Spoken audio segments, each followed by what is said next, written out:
Buenas tardes, vamos a empezar. Hoy vamos a platicar sobre los medios de impugnación. Hoy vamos a platicar sobre los medios de impugnación en el proceso civil. Y dice por acá que vamos a ver algunos aspectos relevantes. Y es importante la salvedad porque en realidad uno podría dedicar por lo menos un semestre completo a platicar de los medios de impugnación. Y hoy vamos a platicar pues más o menos unas 3 horas sobre el tema. Entonces, pues obviamente no lo vamos a ver con la profundidad que uno quisiera, sobre todo la casación es un tema bastante complejo. Y pues tal vez incluso podría uno dedicarse un semestre completo a platicar de la casación. Pero la idea es que por lo menos se formen ustedes un concepto de los medios de impugnación. Todos los demás, más o menos, aunque sea de oídas o a tientas, pues más o menos sabe uno de qué se tratan, algo ha visto en teoría general del proceso. Si trabajan en algo relacionado con el tema, pues algo tendrán en mente respecto a los restantes medios de impugnación, y sería solo de afinar algunos conceptos. Y pues en la casación sí vamos a tratar de, en la medida de lo posible, ver por lo menos los aspectos esenciales. Entonces, en general los medios de impugnación son mecanismos que la ley establece para tratar de variar el contenido de una resolución. En algunos de ellos en cuanto al fondo, en algunos otros en cuanto a la forma, pero la idea siempre es, hay algo que me molesta, algo con lo que no estoy de acuerdo en una resolución, y entonces el mecanismo para plantearle al tribunal correspondiente, que puede ser el mismo juez que dictó la resolución original o un tribunal distinto, para plantearle a ese tribunal el por qué considero que esa resolución debería ser variada y formularle la petición, son estos medios de impugnación, que van variando esencialmente en función de qué tipo de resolución es la que quiero atacar y quién fue el que dictó esa resolución, qué tipo de tribunal fue el que dictó esa resolución. Entonces, en principio dice aquí que tenemos los recursos de aclaración y de ampliación. Para que no quede lugar a dudas, ahí lo tenemos, aunque suene un poco redundante en el título, recurso de aclaración y recurso de ampliación. Eso es para subrayar que estamos hablando de dos recursos distintos. No existe el recurso de aclaración y ampliación. Hay un recurso de aclaración que tiene sus casos de procedencia, por separado hay un recurso de ampliación que tiene sus casos de procedencia. Entonces eso es lo primero que tendría que quedarnos claro, se trata de dos recursos distintos. Procedencia, dice acá, tipos de resoluciones. ¿En contra de qué tipo de resoluciones proceden estos recursos? Autos o sentencias. Cualquier auto o cualquier sentencia dictado por cualquier tribunal, no importa si es juez de paz de primera instancia, sala de la Corte de Apelación, de la Corte Suprema de Justicia, siempre procede en contra de los autos y las sentencias los recursos de aclaración o de ampliación. Luego dice acá que no son excluyentes del planteamiento de otros recursos como la apelación o la casación, pero sí son previos. ¿Eso qué quiere decir? Si yo tengo una sentencia de primera instancia, yo no tengo que escoger si quiero interponer en su contra un recurso de aclaración o quiero interponer un recurso de apelación. La regla general es las sentencias de primera instancia son apelables. Y vamos a ver que hay dos excepciones a esa regla. Pero digamos que casi todas las sentencias de primera instancia son apelables. Entonces, además de conformidad con lo que dice la viñeta anterior, en contra de cualquier sentencia se puede interponer recurso de aclaración. Entonces, teniendo una sentencia de primera instancia, sería procedente en su contra tanto un recurso de aclaración, si es que se dan los supuestos para el efecto, o una apelación. Entonces, lo que estamos diciendo aquí es, yo no tengo que escoger uno de los dos, puedo interponer ambos, pero no es indistinto el orden en el que los podría plantear. Primero, en el caso del ejemplo, interpondría el recurso de aclaración y luego, si a pesar de eso estoy inconforme con la resolución, entonces interpondré el recurso de apelación. De hecho, expresamente la ley establece que mi plazo para interponer el recurso de apelación en ese supuesto todavía no está corriendo hasta que se decida lo relativo al recurso de aclaración o al recurso de ampliación. Entonces dice el segundo párrafo del 597. En estos casos el término para interponer apelación o casación del auto o de la sentencia corre desde la última notificación del auto que rechace de plano la aclaración o ampliación pedida, o bien el que lo resuelve. Es decir, incluso no me tengo que preocupar de qué pasa si me rechazan el recurso de aclaración o de ampliación, aun cuando me lo rechacen. Por supuesto, si lo interpuse en tiempo, aun cuando me lo rechacen bajo el argumento del tribunal de que no existe nada que aclarar o que ampliar en el auto o la sentencia, entonces cuando me notifiquen esa resolución, correrá mi plazo para interponer la apelación. Y si le dan trámite, una vez que resuelva el juez ese recurso de aclaración o de ampliación, comenzará a contar mi plazo para la apelación. Entonces, la idea es que en principio podría ser que ya una vez resuelta la aclaración o la ampliación, yo ya quede conforme con ese auto o esa sentencia, ya no sea necesaria la apelación.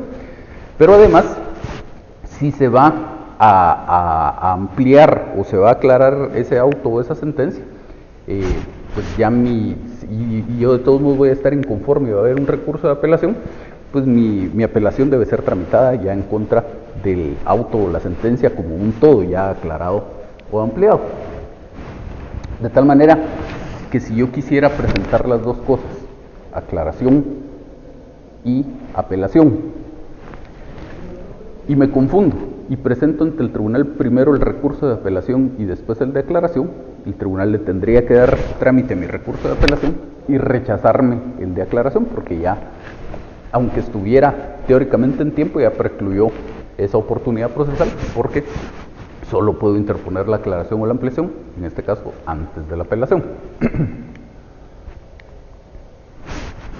Y luego dice que de todos los medios de impugnación que vamos a platicar, son los únicos que se pueden interponer simultáneamente.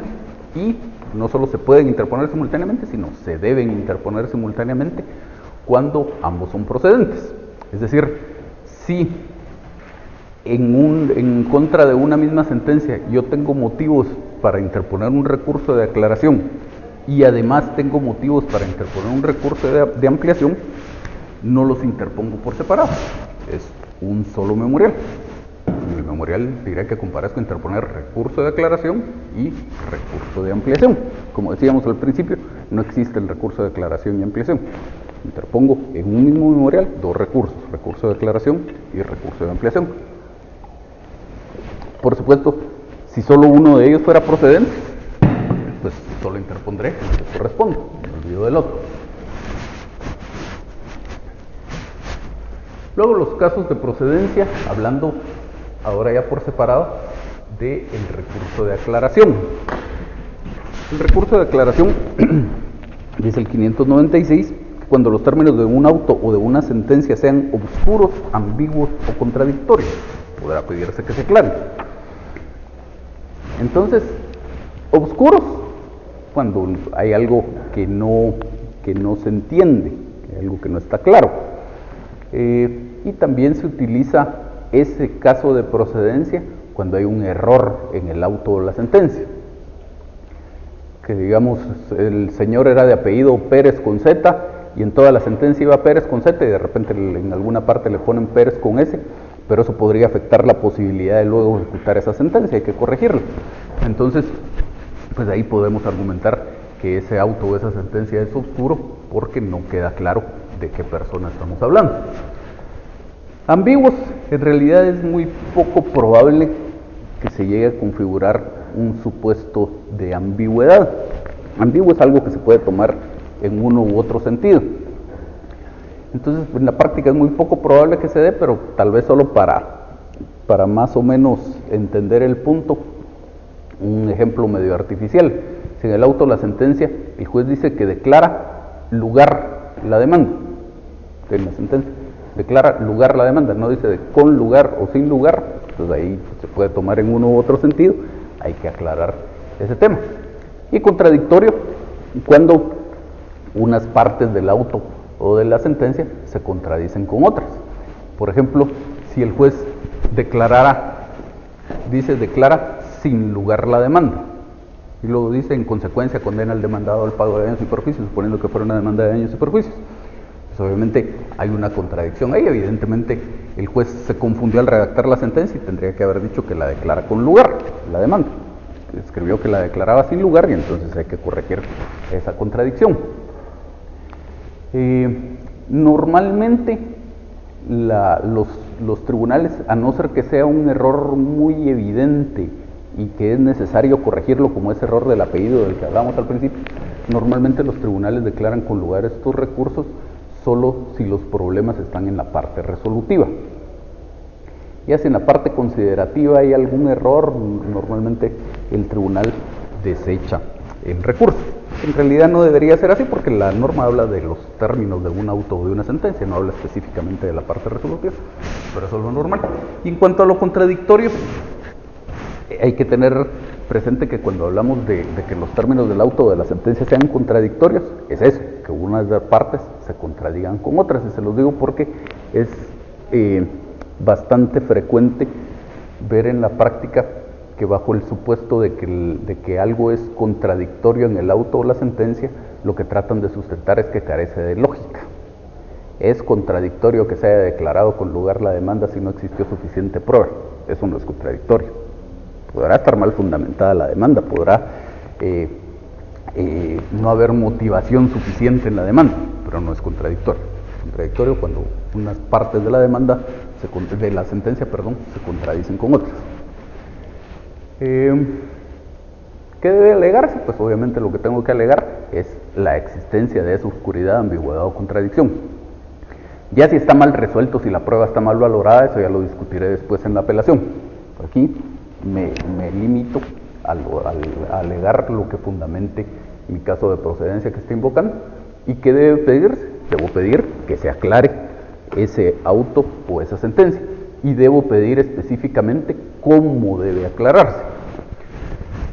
Entonces, si por ejemplo era el caso de que en la sentencia decía declara sin lugar la demanda y condena al demandado al pago de los daños y perjuicios, tendría que decir se aclare la sentencia indicando en su numeral romano 1 que se declara con lugar la demanda. Tengo que decir específicamente qué es lo que tiene que hacer el juez para corregir esa oscuridad, ambigüedad o contradicción. Luego el recurso de ampliación, casos de procedencia, solo tiene uno.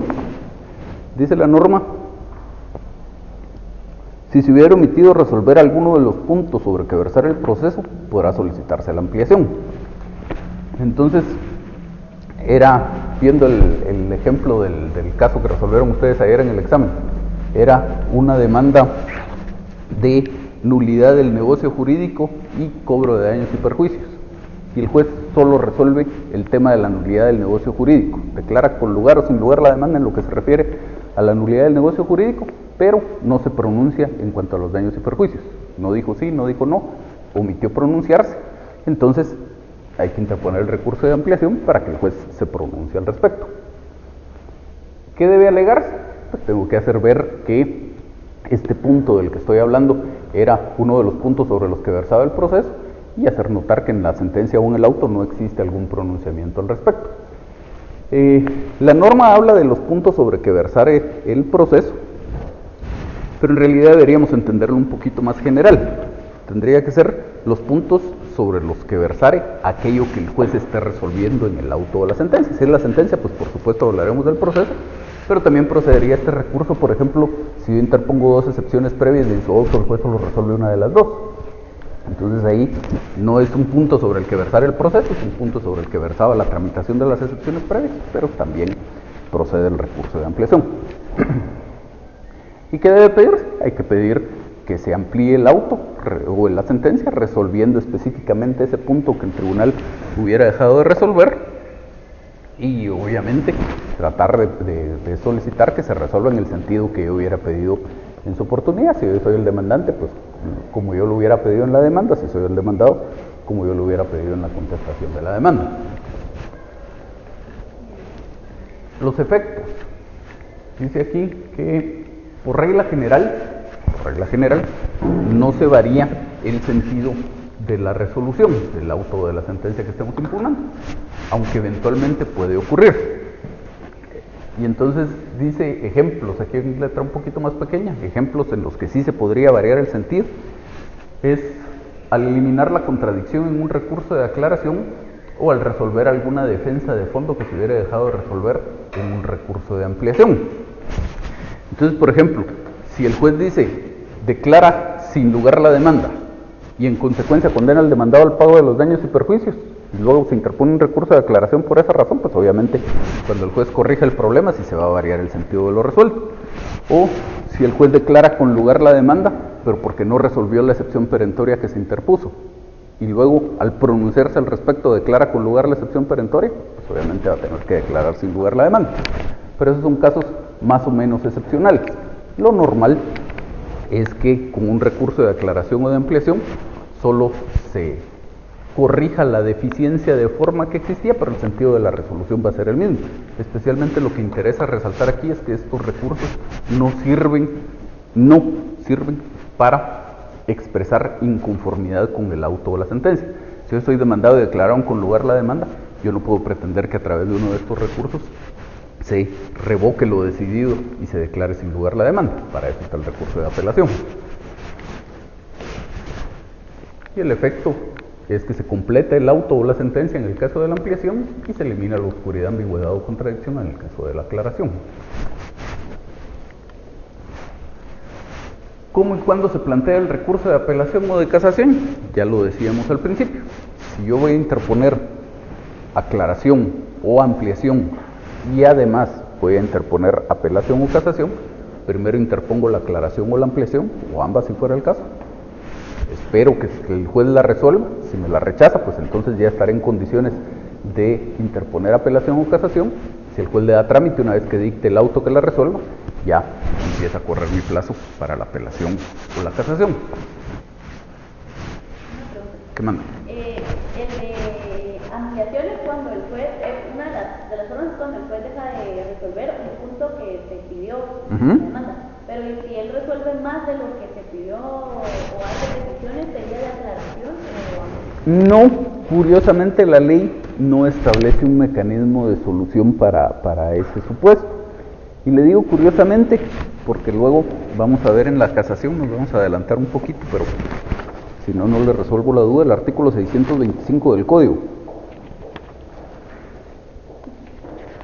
Cuando trata de la casación, dice: los recursos de casación por quebrantamiento sustancial de procedimiento solo serán admitidos si se hubiere pedido la subsanación de la falta en la instancia en que se cometió y reiterado la petición en la segunda cuando la infracción se hubiese cometido en la primera. No será necesario haber reclamado la subsanación de la falta cuando esto hubiese sido cometido en segunda instancia y hubo imposibilidad de pedirla. Entonces, no la ampliación, que es lo que usted está preguntando, sino la aclaración. Si, por ejemplo, porque si vemos el 622, establece en su inciso sexto, dentro de los supuestos de procedencia de la casación por motivos de forma, establece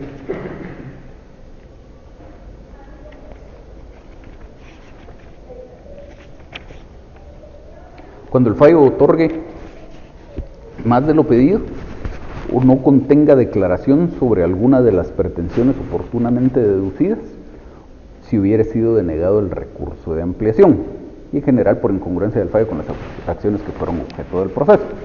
Entonces, el segundo de esos supuestos, que no contenga declaración sobre alguna de las pretensiones oportunamente deducidas. Entonces, si pasa eso, yo tengo que interponer el recurso de ampliación para darle cumplimiento al 625, pedir la subsanación de la falta. Interpongo el recurso, supongamos que esto pasó en la primera instancia, interpongo el recurso de ampliación, me lo declaran sin lugar, interpongo apelación, dentro de los agravios de la apelación voy a ver que no se resolvió ese tema, supongamos que la sala de todos modos no se pronuncia al respecto, interpongo otra vez ampliación, y si la sala insiste en declarar sin lugar mi recurso de ampliación, entonces ya puedo acudir a la casación. Ahora, en este caso de que el tribunal hubiera otorgado más de lo pedido, ahí la ley no establece un mecanismo, por lo tanto usted podría acudir directamente a la casación, pero sí existen sentencias en las que la Corte Suprema de Justicia ha dicho se declara sin lugar la casación porque no pidió la subsanación de la falta, sin hacer el análisis de que no hay un mecanismo para pedir la subsanación de la falta.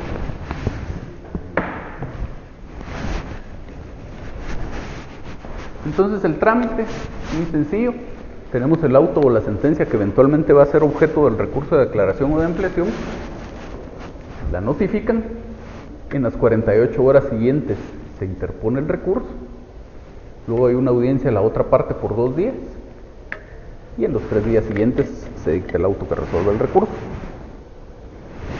Y eso es todo un trámite bastante sencillo, porque igual el tema que se va a discutir en estos recursos es bastante sencillo. Importante en cuanto al cómputo de ese plazo, que dice que es de 48 horas. En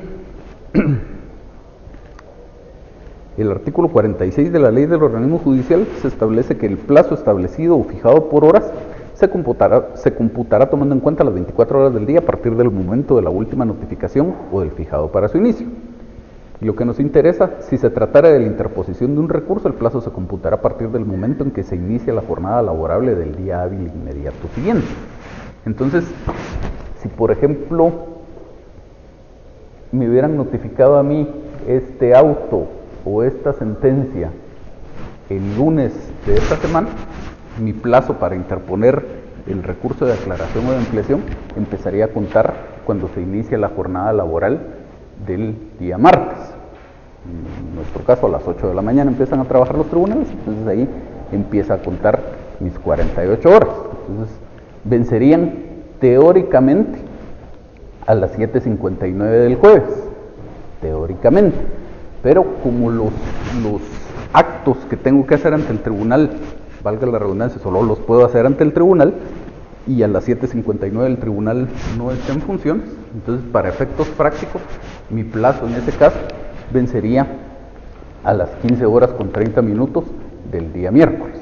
Entonces, al final de cuentas se vuelve un plazo de 2 días. Igual si me notificaran hoy, como el sábado y el domingo son inhábiles, el lunes a las 8 de la mañana empieza a contar mis 48 horas y tendré, para efectos prácticos, hasta las 15 horas con 30 minutos del día martes para interponer mi recurso. ¿Dudas, no? ¿Qué más? Pero a mí me parece se vota a partir del momento de la notificación. Ajá. No, vamos a ver. Esa es la regla general del plazo por horas, es lo que dice el primer párrafo del artículo. Pero luego el segundo párrafo dice, si se trata de la interposición de un recurso, el plazo empieza cuando comience la jornada laboral del día hábil inmediato siguiente. Entonces, si fuera un plazo no para interponer un recurso, sino para otra cosa, que fuera un plazo por horas, y a usted le notificaron a las 10 de la mañana de hoy, tendrá hasta las 9:59 hoy se vuelve complicado porque la ley no da una solución. Digamos, si le hubieran notificado a las 10 de la mañana de ayer, tenía usted hasta las 9:59 de hoy para hacer lo que hubiera tenido que hacer, para lo que le hubieran fijado su plazo de 24 horas. Ahora aquí, como es para la interposición de un recurso, entonces la ley expresamente ordena que se comience a computar cuando comience la jornada laboral del día hábil inmediato siguiente. Ahora, esto que le voy a decir se sale de lo que estamos platicando, pero igual ya lo mencioné. La ley no da una solución para qué pasa si, por ejemplo, me fijan 24 horas para hacer algo, pero me notificaron hoy. Me notificaron hoy a las 3 de la tarde. ¿Cuándo se vencen mis 24 horas? Porque para los plazos que se computan por días, sí dice, no se toman en cuenta los inhábiles. Para los plazos que son por horas, pero para interposición de un recurso, ya lo vimos, dice, cuando comienza el día hábil inmediato siguiente, empieza a computar el plazo.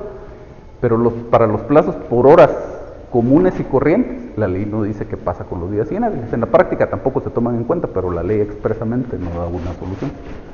Pero o sea que me contaría si me notificaran a las 3 de la tarde, la media hora hasta las 3:30 y hasta el lunes en la práctica. Sí.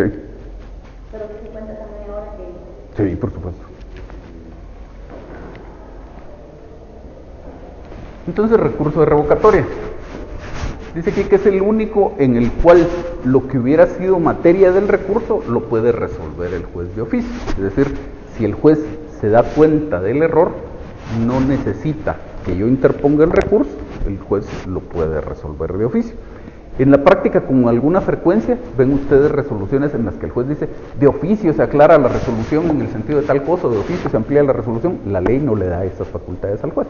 Por supuesto que para todas las partes y para el proceso mismo es de interés que el juez corrija su resolución, pero expresamente la ley no le da esas facultades. En cuanto a lo que hubiera sido materia del recurso de revocatoria, si la ley dice específicamente que el juez lo puede resolver de oficio. Entonces empieza diciendo el 598, los decretos que se dicten para la tramitación del proceso son revocables de oficio por el juez que los dictó. Ahí, por supuesto, no estamos en presencia del recurso. La ley le da la facultad al juez de revocar de oficio sus decretos. Y esto obviamente hace referencia a la clasificación que tiene la ley entre decretos, autos y sentencias. Dice la ley del organismo judicial, en su artículo 141, las resoluciones judiciales son A, decretos que son determinaciones de trámite, B, autos que deciden materia que no es de simple trámite, o bien resuelven incidentes o el asunto principal antes de finalizar el trámite. Los autos deberán razonarse debidamente. C, sentencias que deciden el asunto principal después de agotados los trámites del proceso y aquellas que sin llenar estos requisitos sean designados como tales por la ley. Entonces, para el primero de esos tipos de resoluciones, los decretos, la ley establece este mecanismo de impugnación, el recurso de revocatoria. En principio, decíamos, le da la facultad al juez de resolver de oficio el tema. Si, por ejemplo, el juez señala un día y hora para la vista y resulta que no se había vencido el periodo de prueba y el juez se da cuenta, pues de oficio puede revocar su decreto y dejar sin efecto la resolución. Y si el juez no lo hace de oficio, cualquiera de las partes puede interponerlo ahora sí ya como un recurso de revocatoria. Dice que los tipos de resoluciones en contra de las que procede, ya lo decíamos, decretos, únicamente decretos. Si son autos o son sentencias, procederá otro mecanismo de impugnación, pero no la revocatoria. Y por el momento lo dejamos como otro mecanismo de impugnación porque ya dependerá de qué auto, de qué sentencia, de qué tribunal lo dictó, etcétera, para saber cuál. Entonces, nos quedamos por el momento en que el recurso de revocatoria es solo en contra de decretos. Esto es parte de una sentencia de la Corte de Constitucionalidad que en algún momento fue importante para definir exactamente de qué, en qué caso estamos en presencia o no de un decreto de un auto. Con las sentencias no hay mucho problema, o en realidad no hay problema en la práctica. Sabemos cuándo estamos en presencia de una sentencia. Pero a veces no es tan blanco y negro distinguir entre un auto y un decreto. Y entonces, pues hemos tenido diversos criterios de la Corte de Constitucionalidad a ese respecto. La solución más simplista es los decretos, los autos y las sentencias tienen diferente estructura, tienen diferentes requisitos. Entonces el decreto pues simplemente tiene al inicio el dato del proceso del que estamos hablando, lugar y fecha, el tribunal, lugar y fecha, la parte dispositiva, que es lo que está resolviendo el juez, una cita de leyes y se acabó, no tiene una parte considerativa. El auto sí ya tiene una parte considerativa y la sentencia, pues todos los requisitos que establece el artículo 147 de la Ley del Organismo Judicial. Entonces, en cuanto a estructura, lo podríamos ver así, pero a veces hay temas que en el fondo son autos y que el juez los resuelve dándoles estructura de un decreto. Por ejemplo, es bastante frecuente en un juicio sumario de desocupación y cobro de rentas.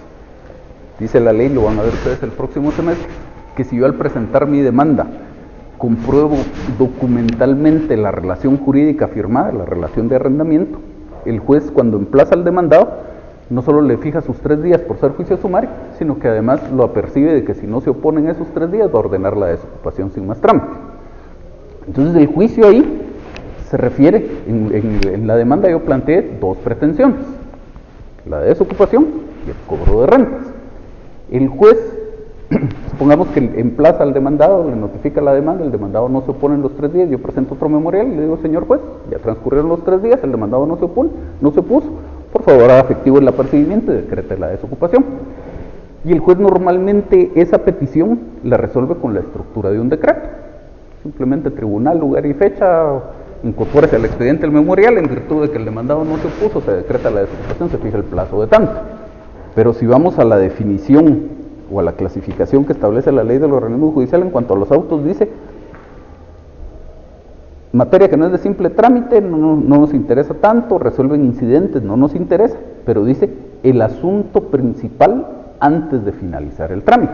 O sea, ahí el asunto principal eran 2 cosas, y por lo menos una parte del asunto principal, una de esas 2 cosas, la está resolviendo el juez antes de finalizar el trámite. Por lo tanto, en cuanto a su esencia, esa resolución en realidad es un auto, pero el juez le da una estructura de decreto. Entonces ahí ya nos pondríamos en el problema de definir si alguien no estuviera de acuerdo con esa resolución, tendría que interponer recurso de revocatoria o no. Entonces, como para tratar de definir el punto, la Corte de Constitucionalidad en algunas sentencias sostuvo este criterio, que era un criterio interesante, que yo de hecho estaba de acuerdo con él, ya no opera en la práctica, solo se los cuento como historia. Dice, se aprecia en la anterior definición que el rasgo característico que diferencia el auto con el decreto, resolución de mero trámite, lo constituye el hecho de que el contenido de la primera de esas resoluciones judiciales mencionadas, es decir, el auto, entraña en sí una labor de examen lógico por parte del funcionario judicial, concerniente a la particular gestión que conoce y decide en ese momento, y que escapa a la simple determinación de que uno de los pasos del procedimiento integrado en el trámite del proceso respectivo haya sido cumplido. Con base en la clasificación prevista en la ley y en la definición que aporta la teoría, debe entenderse que conforme su contenido, la resolución de fecha tal que ahora se analiza constituye un auto, debido a que su producción conllevó una labor intelectual de calificación por parte del juez de la causa, que tendió a verificar que se hubieran cumplido los requisitos que conceden validez al documento por medio del cual una persona acreditó la representación que ejerce en juicio. Compareció un representante al proceso, quiso acreditar su representación con un documento, el juez calificó el documento y le dijo, usted no tiene facultades, entonces no le tengo por reconocida esa personería y le rechazo su memorial. Entonces, lo que estaba en discusión aquí es si esa resolución era un auto o una sentencia. Y la Corte aquí iba diciendo que el juez no se limitó a hacer avanzar el proceso de una etapa procesal a la siguiente, sino que calificó el documento y producto de esa calificación rechazó el memorial. Entonces dice de esa cuenta, diciendo que la mencionada resolución no implica una decisión de simple trámite, su reproche no debió promoverlo la inconforme por la vía de la revocatoria como lo hizo, sino que siendo el órgano jurisdiccional que conoce uno de carácter unipersonal, es decir, era un juez, no era una sala, debió impugnarla por medio de la nulidad, que constituye recurso idóneo al tenor de lo que establece el artículo 613 del Código Procesal Civil y Mercantil. Ahí están los datos de la sentencia, es una sentencia de hace más o menos 15 años. El criterio este se mantuvo durante varios años más. Entonces aquí mencionamos cómo van cambiando los criterios. Últimamente y desde hace ya varios años, de conformidad con este criterio, entonces mucho de lo que pasa en el proceso, aunque tuviera la estructura de un decreto, sería en el fondo un auto. Desde hace ya varios años la Corte de Constitucionalidad cambió el criterio y entonces restringió más el concepto de lo que es un auto. Y entonces resoluciones que conforme a esto hubieran sido consideradas un auto, la Corte las considera ahora un decreto. Por ejemplo, la resolución en que se rechaza la demanda. En contra de la resolución en que se rechaza la demanda, hay en fechas recientes, digamos de unos 5 años para acá, muchísimos casos en los que la parte interesada interpone una nulidad. Y la Corte de Constitucionalidad ha dicho que esa resolución es un decreto y que por lo tanto, si a mí me rechazan la demanda y estoy inconforme con esa resolución, salvo que fuera un juicio ejecutivo o una ejecución en vía de premio, porque esos tienen su disposición específica, pero digamos en un juicio ordinario, si me rechazan la demanda, yo tendría que considerar que esa resolución es un decreto e interponer un recurso de revocatoria. Esa es más o menos la idea en la actualidad, que es algo que, como les digo, la ley del organismo judicial parecería ser muy clara. decretos esto, autos esto, sentencias aquello, pero ya en la práctica definir si algo es un auto o una sentencia no necesariamente es tan claro, y siempre hay que tratar de estar al día con los criterios que van teniendo los tribunales, y especialmente la Corte de Constitucionalidad. En algún futuro, tal vez cuando cambien los magistrados, vuelve a cambiar el criterio, se retoma o nace un criterio distinto, que al final de cuentas ese tipo de cuestiones representan un problema para el ejercicio profesional, porque supongamos que yo, con base en el criterio actualmente imperante, interpongo un recurso de revocatoria y luego sigue una cadena de impugnaciones hasta que el caso lo conocen en amparo.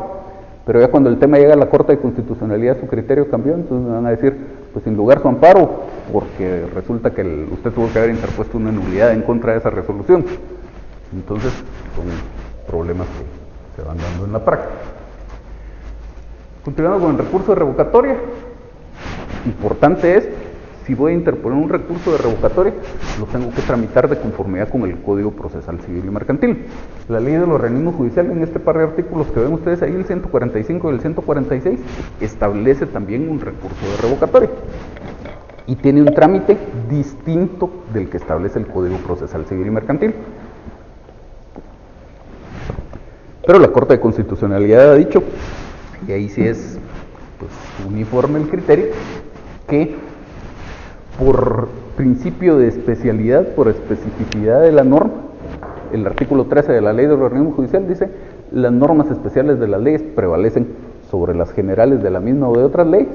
Entonces, si tenemos específicamente en el Código Procesal Civil y Mercantil un recurso de revocatoria para procesos civiles, aunque la ley del organismo judicial tenga otro recurso de revocatoria para otro tipo de procesos, ese no nos interesa. Los efectos. Queda sin efecto la resolución o parte de esta contra la que se plantea el recurso, es decir, el juez revoca esa resolución, la deja sin efecto. Y entonces, al dejarla sin efecto, queda en condiciones de volver a tener que decidir lo que había decidido originalmente. Y dice, debe dictarse alguna disposición en su sustitución normalmente. Entonces volvamos al ejemplo que sin lugar a dudas es un decreto que les decía, el juez señala un día y hora para la vista. Eso, no hay pierde, es un decreto. Entonces, supongamos que la otra parte le presentó al juez un memorial pidiéndole que señalara un día y hora para la vista. El juez dijo, señala para la vista la audiencia del día tal a tales horas. Resulta que en ese caso se había tramitado una solicitud de prórroga del periodo de prueba, y en este momento estábamos en esos 10 días de la prórroga del periodo de prueba, es decir, todavía no se podía señalar la vista. Primera posibilidad es que el juez de oficio se dé cuenta, revoque su resolución, en ese caso no hay recurso. Ahora, supongamos que el que se dio cuenta fui yo, le interpongo al juez un recurso de revocatoria. Como el juez dictó esa resolución al resolver un memorial de la otra parte, entonces el hecho de que se revoque la resolución hace regresar en el tiempo al juez, lo vuelve a colocar otra vez en la posición de tener que resolver ese memorial. Algo le tiene que decir a este señor en cuanto a esa solicitud que planteó. Entonces tendrá que decir en su auto que declara con lugar el recurso de revocatoria, en consecuencia revoca la resolución impugnada, resolviendo conforme a derecho, no al lugar a señalar día y hora para la vista en virtud de que está corriendo todavía la prórroga del periodo de prueba. Con eso le daría cumplimiento el juez a esta última parte. Pero dice, normalmente debe dictarse alguna disposición en su sustitución. ¿Y por qué normalmente? Porque normalmente las resoluciones que el juez dicta en el proceso son consecuencia de un memorial. Entonces, como les decía, si el juez declara con lugar el recurso de revocatoria y revoca su decreto, tiene de todos modos que resolver algo en cuanto a ese memorial, o sea, para denegar, o al revés, si al principio hubiera denegado la petición, pues ahora tendrá que resolver concediéndola. Pero igual pudiera ser que el juez hubiera resuelto de oficio. El juez de oficio señaló el día y hora para la vista, y entonces se interpone el recurso de revocatoria, se declara con lugar, entonces pues deja sin efecto esa resolución y ahí no tiene algo que resolver en su sustitución porque era una resolución de oficio. En consecuencia sí se varía el sentido de lo resuelto, ya no es como los de declaración y de ampliación que no se variaba el sentido, aquí sí.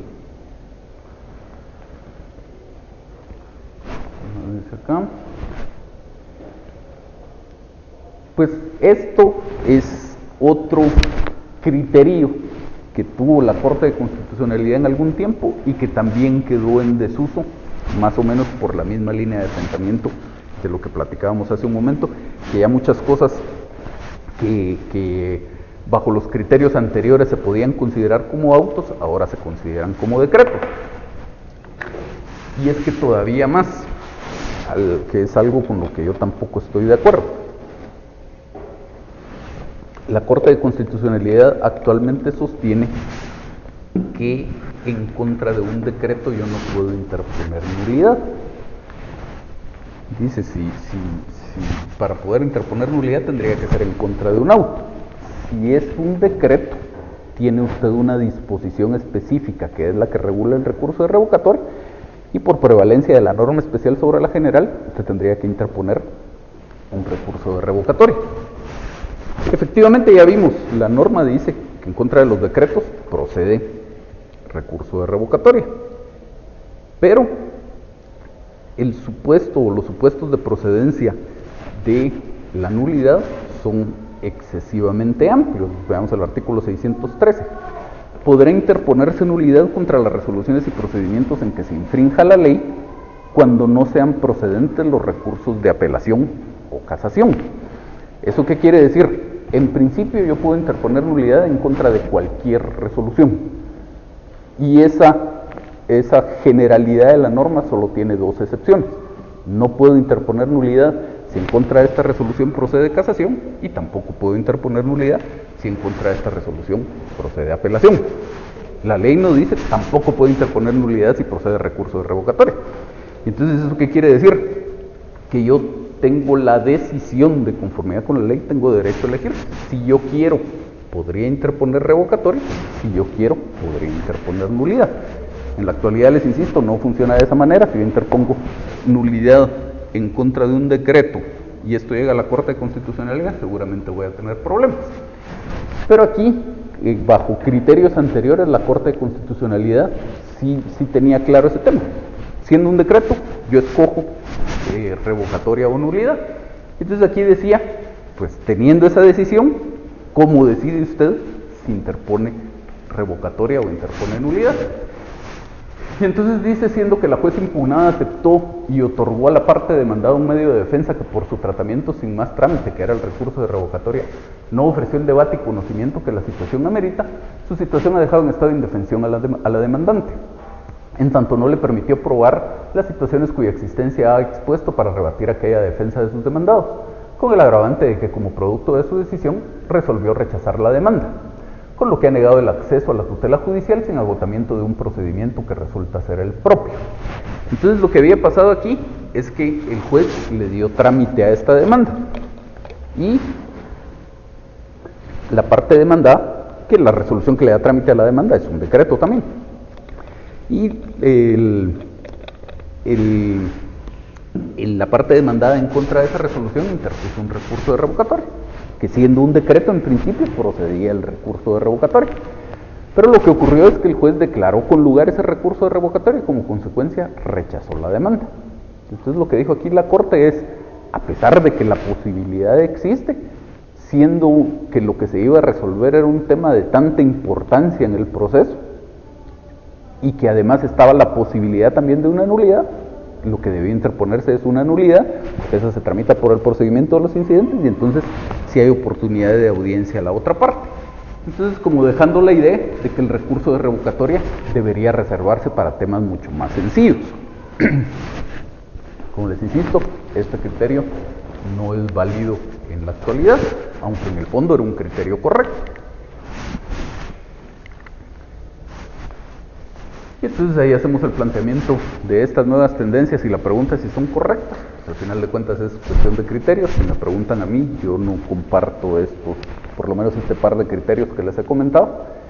Y como todo en la vida va evolucionando, en algún momento cambiarán los criterios, a lo mejor se retoman estos, a lo mejor nace un tercer criterio, pero les insisto entonces en la importancia de mantenerse uno actualizado de qué es lo que está pasando en la práctica, cómo están resolviendo los tribunales. Entonces, el trámite. Dice que tenemos el decreto que eventualmente va a ser impugnado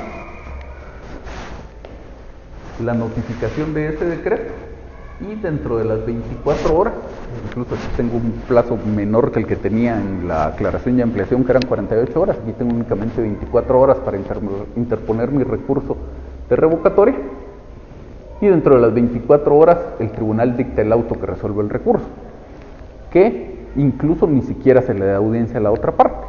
Para la aclaración y para la ampliación, que parecerían en principio ser cosas más sencillas, le dan una audiencia por 2 días, aquí no hay audiencia a la otra parte.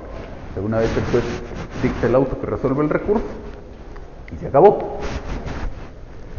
¿Dudas hasta ahí de la revocatoria, nadie?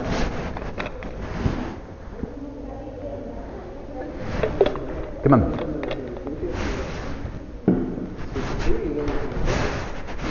No. Lo que pasa es que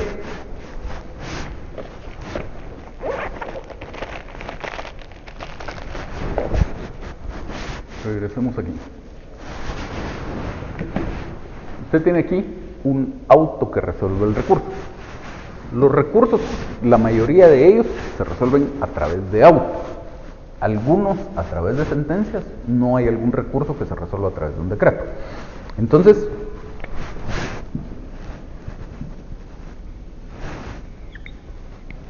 en el auto, el juez va a tener una parte que pudiéramos llamar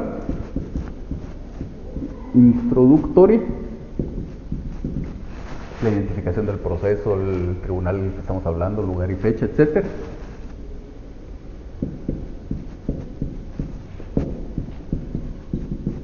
Una parte considerativa, considerando que fulano interpuso recurso de revocatoria en contra de tal resolución y el análisis del juez. Una cita de leyes y una parte resolutiva. En esta parte resolutiva, ¿qué dice el juez? Declara con lugar el recurso. En consecuencia, revoca la resolución impugnada de fecha tal.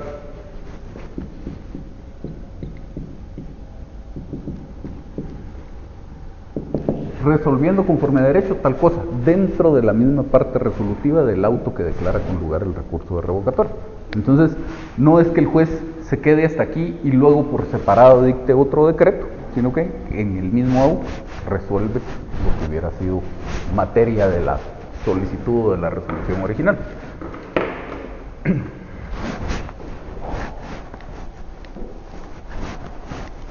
Entonces, el recurso de reposición dice tipos de resoluciones contra las que procede. Autos originarios de la sala. Y subrayamos por aquí el tema de originarios. Pero déjenme ver si me puedo poner el contraste de esta cosa a ustedes.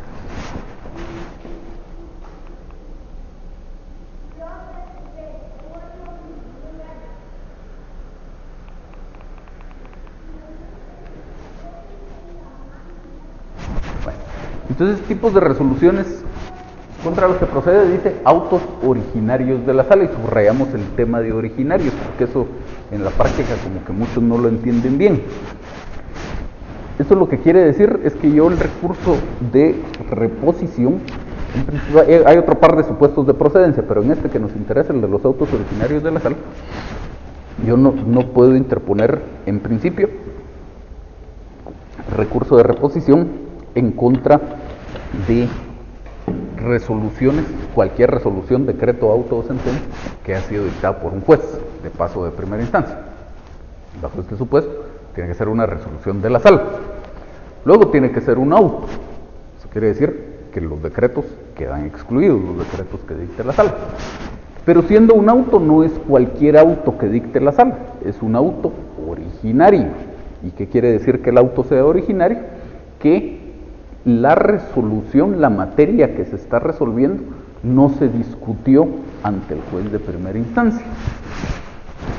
No es como pasa cuando la sala resuelve en apelación. Digamos, yo interpongo una excepción previa, me la declaran sin lugar, apelo, y al resolver en apelación, la sala confirma, revoca o modifica lo que hubiera decidido el juez en cuanto a esa excepción previa. Ese no es un auto originario de la sala. porque la materia de discusión no nació ante la sala, ya se discutió ante el juez y lo que la sala está haciendo es revisando lo que resolvió el juez. Entonces se necesita que estemos hablando de temas que no se discutieron ante el juez. La discusión y la petición nació ante la sala y la sala resolvió directamente sin necesitar lo que hubiera resuelto el juez. Un ejemplo más o menos claro de eso lo encontramos dentro del trámite del recurso de apelación.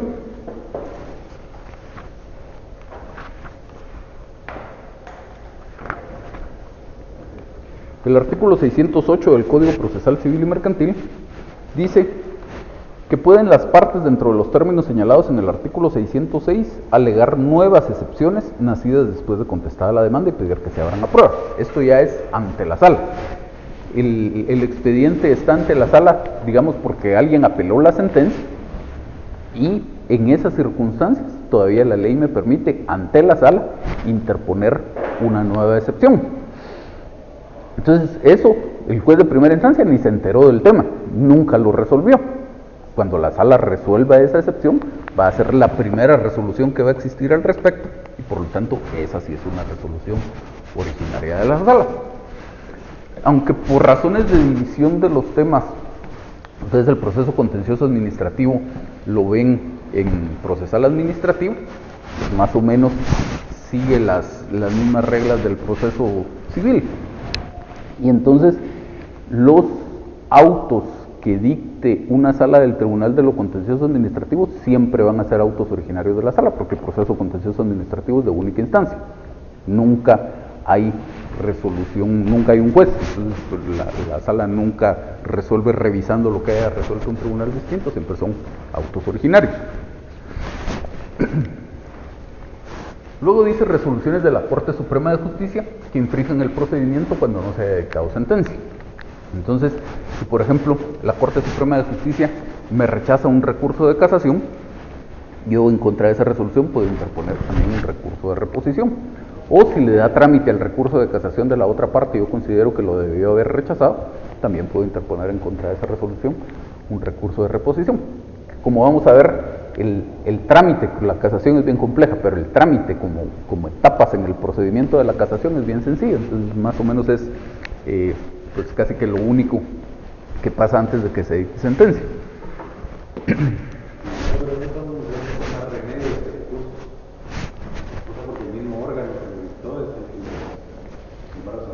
Sí, así es. Hasta el momento todavía no hemos platicado de algo que resuelva un tribunal distinto. La aclaración, la ampliación, la revocatoria y la reposición, que son de los que hemos platicado hasta el momento, todo lo resuelve el mismo tribunal. Y luego dice sentencias dictadas en el juicio sumario de responsabilidad de los magistrados de la Corte Suprema de Justicia. Les decía que hay dos casos en los cuales las sentencias no son apelables, este es uno de ellos. El artículo 248 del Código Procesal Civil y Mercantil regula un caso que no es muy frecuente, yo nunca he conocido uno, tal vez habrá por ahí algún caso perdido, pero no es muy frecuente. Es si yo le demando daños y perjuicios a un funcionario o empleado público que me los haya cometido por haber infringido la ley en el ejercicio de su cargo, eso se tramita a través de un juicio sumario de responsabilidad civil. Si el demandado, si el que me infringió el daño o el perjuicio es un magistrado de la Corte Suprema de Justicia, la ley establece ahí algunas disposiciones específicas, porque en general, si es un juez o un magistrado, el juicio lo conoce el Tribunal Superior, el juicio en primera instancia. Entonces supongamos que yo le voy a demandar la responsabilidad civil a un juez, el juicio sumario se tramita ante la sala, no se tramita ante un juez de primera instancia. Y entonces, cuando es en contra de los magistrados de la Corte Suprema de Justicia, pues también el juicio sumario se va a tramitar ante la Corte Suprema de Justicia, conformada especialmente porque no integran los magistrados comunes y corrientes, digamos, sino que hay que integrarlos con magistrados de las salas. Pero el hecho es que, como ahí obviamente ya no hay ante quién apelar, si yo estuviera en desacuerdo, o si alguien estuviera en desacuerdo con esa sentencia, lo que procede es un recurso de reposición.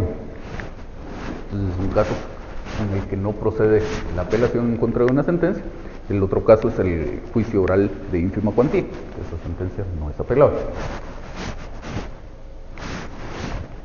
El trámite, igual que pasa con el recurso de revocatoria, la ley del organismo judicial también contempla un recurso de reposición, pero para nuestros efectos nos quedamos con las disposiciones del Código Procesal Civil y Mercantil, nos olvidamos de las de la ley del organismo judicial. Los efectos son en esencia los mismos que los del recurso de revocatoria. Queda sin efecto la resolución o parte de esta contra la que se plantea el recurso. Normalmente habrá que dictar alguna disposición en su sustitución y si se varía el sentido de lo resuelto.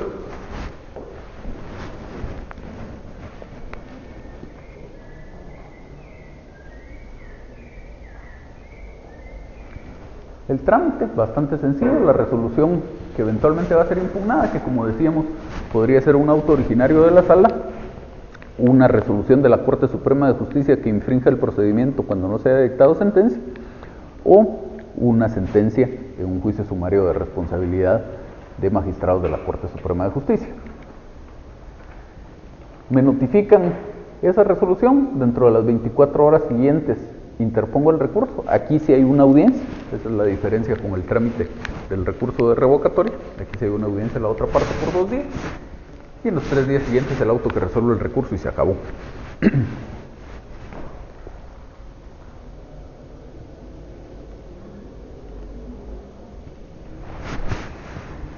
Entonces llegamos al recurso de apelación, que este es el recurso que da acceso a la segunda instancia. Con todos los demás, como bien decía aquí su compañero, con los 4 que ya platicamos, lo resuelve el mismo juez. Aquí ya lo va a resolver un tribunal diferente, y no solo lo va a resolver un tribunal diferente, sino que ya es una instancia diferente. En todos los demás casos, si el recurso lo interpuso en la primera instancia, pues sigue siendo la primera instancia, la decisión que se tome sigue siendo dictada en la primera instancia. Aquí sí ya cambiamos de canal totalmente. Si yo interpongo un recurso de apelación en contra de una sentencia, pues la resolución o la tramitación de ese recurso va a ser la segunda instancia del proceso, y la resolución que se dicte va a ser la sentencia de segunda instancia. Igual, si yo interpongo recurso de apelación en contra de un auto que hubiera resuelto excepciones previas, por ejemplo, la discusión de ese recurso de apelación va a ser la segunda instancia de las excepciones previas. La procedencia, el artículo 602 del Código Procesal Civil y Mercantil. La norma dice: salvo disposición en contrario, únicamente son apelables los autos que resuelvan excepciones previas que pongan fin al proceso, y las sentencias definitivas dictadas en primera instancia, así como los autos que pongan fin a los incidentes que se tramiten en cuerda separada. Las resoluciones que no sean de mera tramitación dictadas en los asuntos de jurisdicción voluntaria son apelables. Y finalmente el plazo, que es de 3 días. Entonces, esa es la regla general en cuanto a la procedencia del recurso de apelación. Y planteamos aquí una pregunta: ¿qué pasa con el auto que resuelva las excepciones previas? Creo que tal vez comentamos algo al respecto cuando platicamos de las excepciones previas. Y es que la norma en realidad es producto de un desafortunado proceso de formación de la ley. La norma dice: únicamente, salvo disposición en contrario, únicamente son apelables los autos que resuelvan excepciones previas que pongan fin al proceso. El resto no nos interesa. Excepciones previas que pongan fin al proceso. Y entonces, si seguimos la historia y lo de los criterios que hemos platicado, por lo menos desde que yo empecé a navegar aquí en el mundo del derecho, no se tomaba en cuenta esa parte que hacía referencia a las excepciones previas que pongan fin al proceso, de tal manera que si en un juicio ordinario o en un juicio sumario, que son los dos casos en los que se presenta el problema, el juicio ordinario y el juicio sumario que no verse sobre arrendamiento y desocupación, si en cualquiera de esos casos me resolvían una excepción previa, no importando qué excepción previa fuera, y no importando el sentido en el que la resolvieran, es decir, no importando si la declaraban con lugar o sin lugar, yo interponía un recurso de apelación en contra de esa resolución, el juez me otorgaba el recurso de apelación, la sala conocía y resolvía, no había problema. Hace algunos años los tribunales empezaron a reparar en ese tema de excepciones previas que pongan fin al proceso. Y entonces, ya si yo interponía el recurso de apelación en contra de una auto que resolviera una excepción previa que había sido declarada sin lugar, sin importar qué excepción previa fuera, entonces el tribunal me decía, pues, su recurso de apelación no procede porque esa excepción previa no le puso fin al proceso. Y aunque la excepción previa hubiera sido declarada con lugar, hacía el tribunal aquella distinción que vimos en clase entre que hay unas excepciones previas que le ponen fin al proceso y la mayoría le ponen fin solo al expediente. Entonces, si era, por ejemplo, una excepción previa de falta de personería, entonces el tribunal me decía, aquí la excepción, aunque se declaró con lugar, no le puso fin al proceso y por lo tanto su resolución, su auto no es apelable. Incluso la Corte de Constitucionalidad sostuvo ese criterio en algunas sentencias. Y entonces decía la Corte de Constitucionalidad que pues aquí expresamente dice que se trata solo de las excepciones previas que pongan fin al proceso y que la intención del legislador era limitar la procedencia del recurso de apelación para que no se estuviera perdiendo el tiempo, digamos, en apelaciones que no eran relevantes para efectos del proceso. En contrario de eso, yo les podría decir varias cosas. Primero, vamos al artículo 120, creo que es del Código.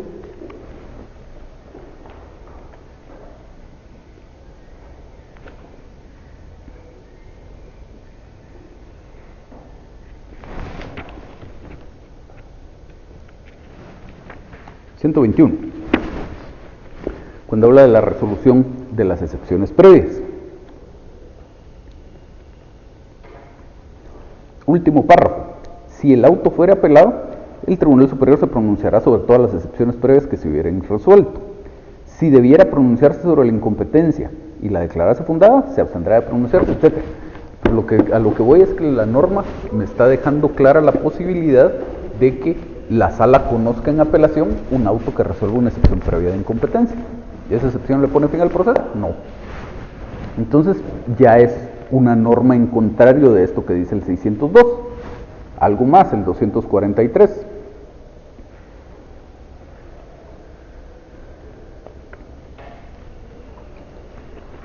La norma hace referencia al juicio sumario que versa sobre arrendamientos y desocupación.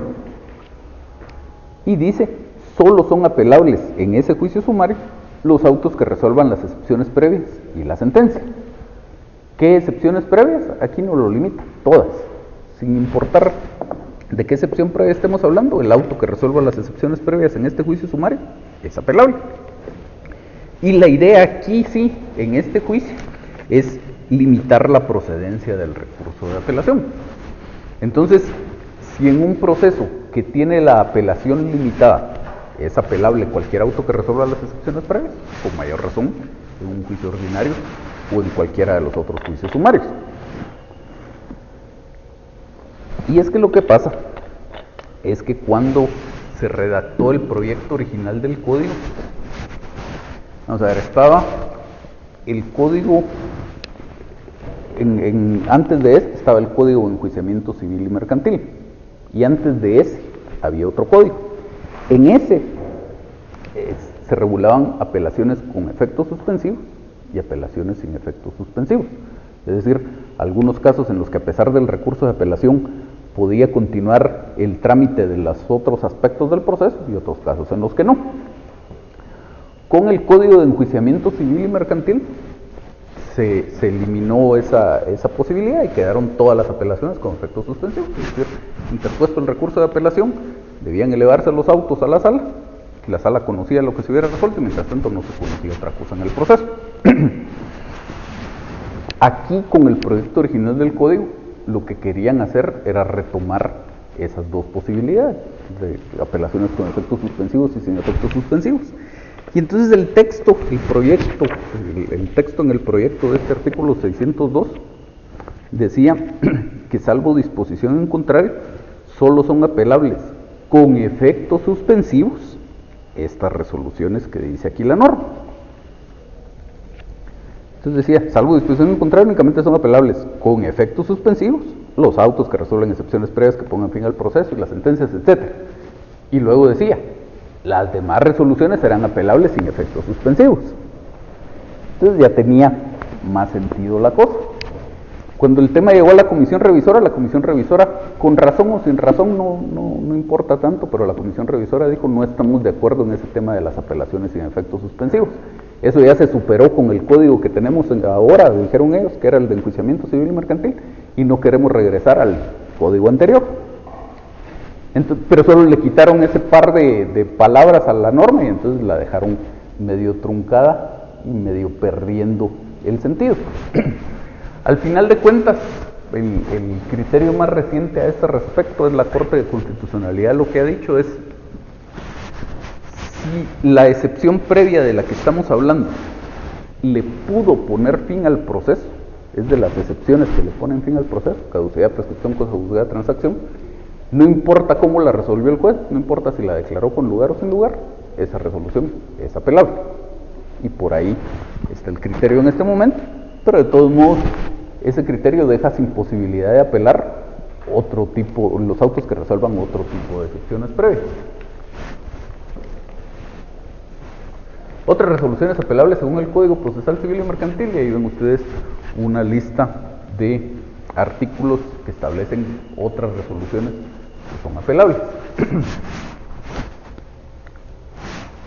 Y la ley del organismo judicial, también para los efectos que nos interesan, tiene aquí 4 o 5 artículos que establecen, 6 artículos que establecen resoluciones que también son apelables. Perdón, ¿estaban tomando nota?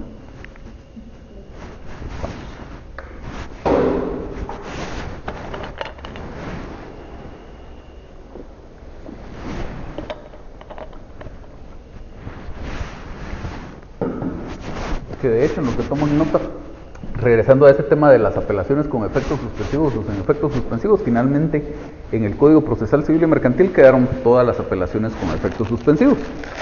Pero en una reforma que hubo a la ley del organismo judicial en el año 1997, se retomó esto de las apelaciones sin efectos suspensivos. Entonces, algunas de esas que ustedes ven en esa última viñeta, establece que esas resoluciones son apelables, pero que la apelación es sin efectos suspensivos. Por ejemplo, la apelación del auto que resuelva o que decrete la enmienda del procedimiento no tiene efectos suspensivos. El asunto continúa su trámite, mientras tanto se discute la apelación de ese auto de enmienda del procedimiento.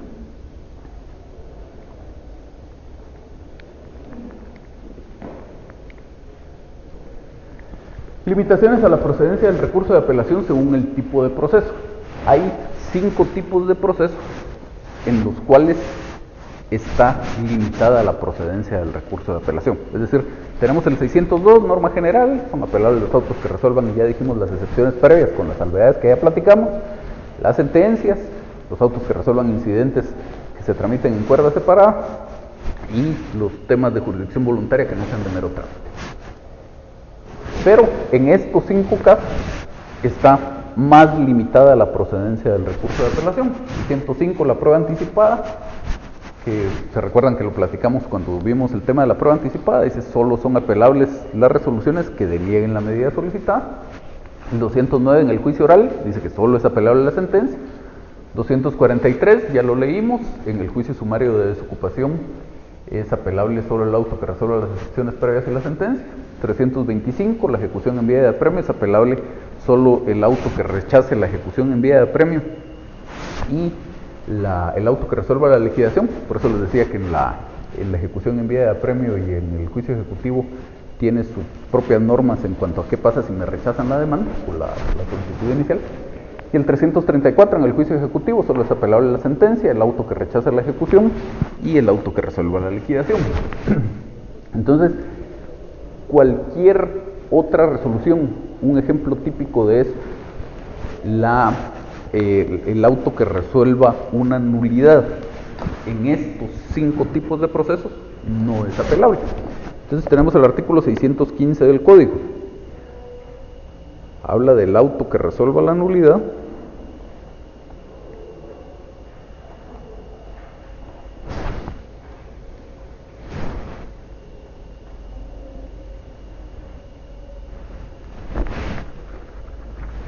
Y dice,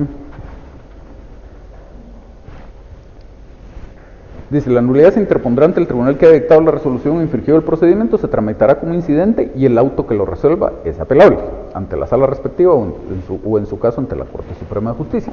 Esa es la regla general.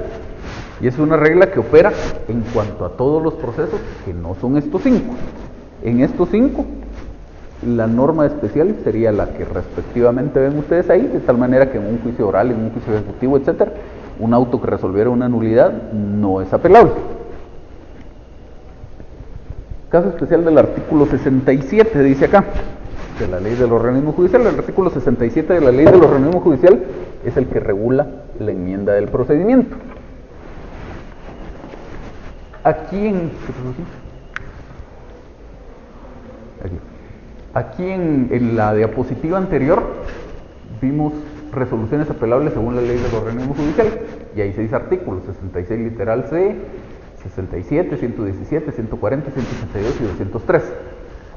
Los otros 5 artículos solo dice la norma, esta resolución es apelable, y alguna disposición en cuanto a si tiene efectos suspensivos o no, pero simplemente dice es apelable.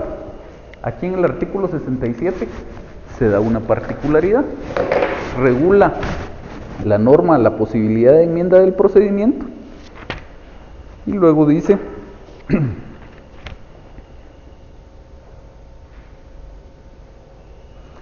el auto que disponga la enmienda del procedimiento es apelable, excepto cuando haya sido dictado por un tribunal colegiado, que no nos interesa tanto, pero dice es apelable en toda clase de juicios. Entonces ahí ya digamos que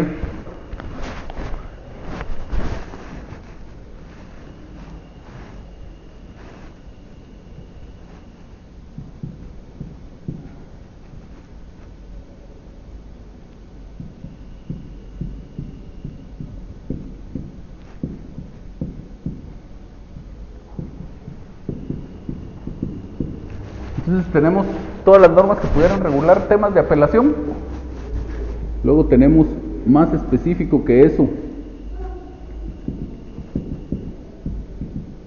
las limitaciones al recurso de apelación, que es la primera viñeta de acá, esos 5 casos: por anticipada, juicio oral, juicio sumario de desocupación, etc. Y más específico que eso, tenemos el artículo 67 de la Ley del Organismo Judicial. Entonces, ese 67 dice que el auto que decreta la enmienda del procedimiento es apelable en toda clase de juicios. ¿Esto qué quiere decir? Es apelable en un juicio ordinario, es apelable en un juicio sumario que no se refiera a desocupación, pero también es apelable en estos 5 procesos. Entonces, en un juicio ejecutivo, por ejemplo, el juez decreta la enmienda del procedimiento, ese auto es apelable.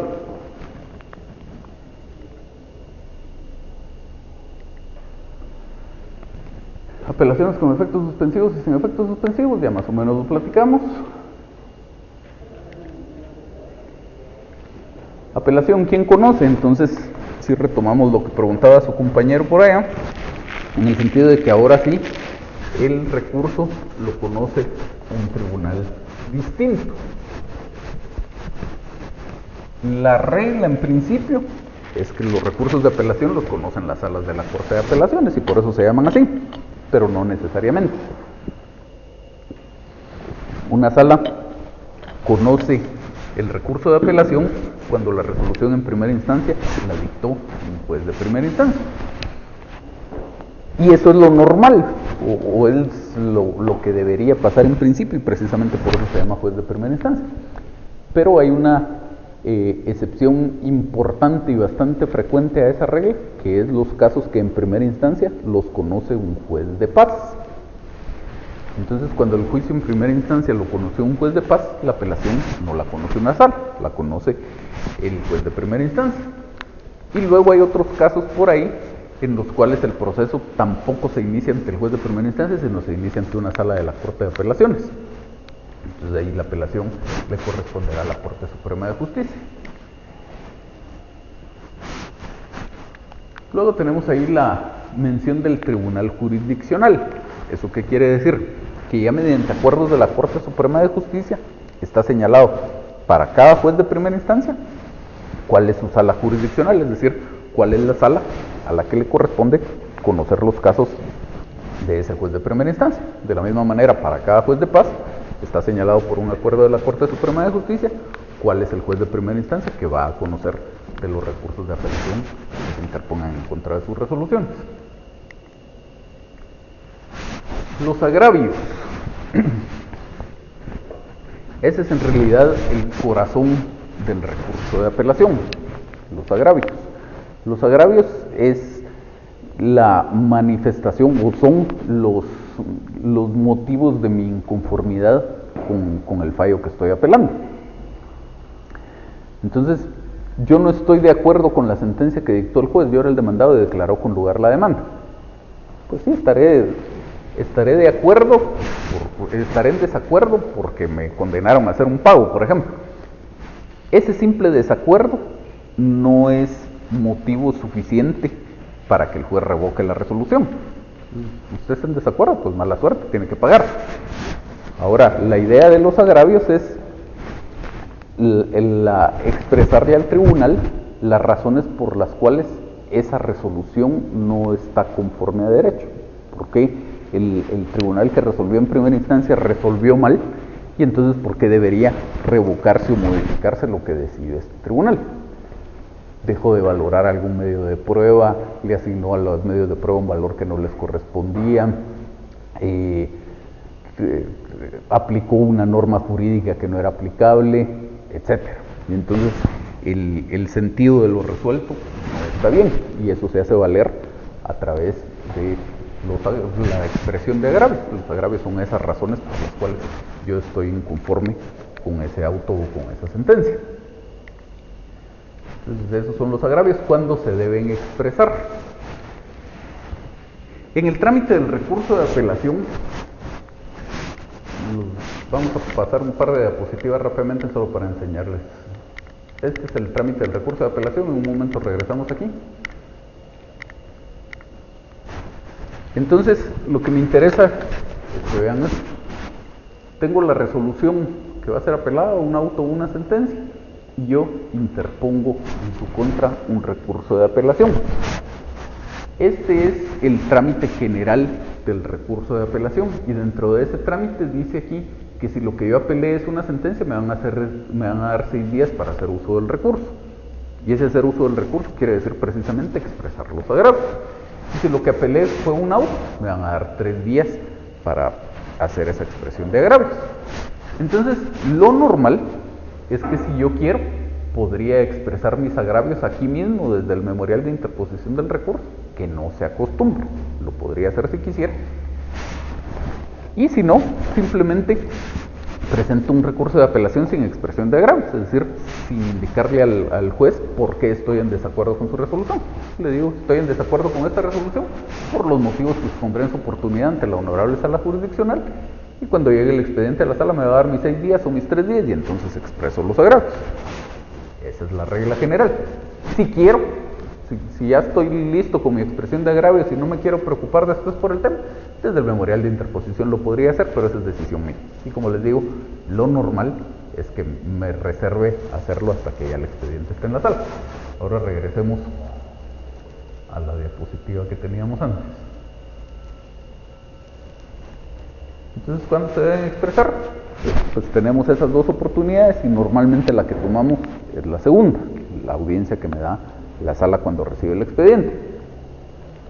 Pero ahora pregunta aquí, ¿cuándo se debe apelar con expresión de agravios? Que hay unos casos en los que ya no es decisión mía, hay unos casos en los cuales yo tengo que expresar mis agravios desde que interpongo el recurso de apelación.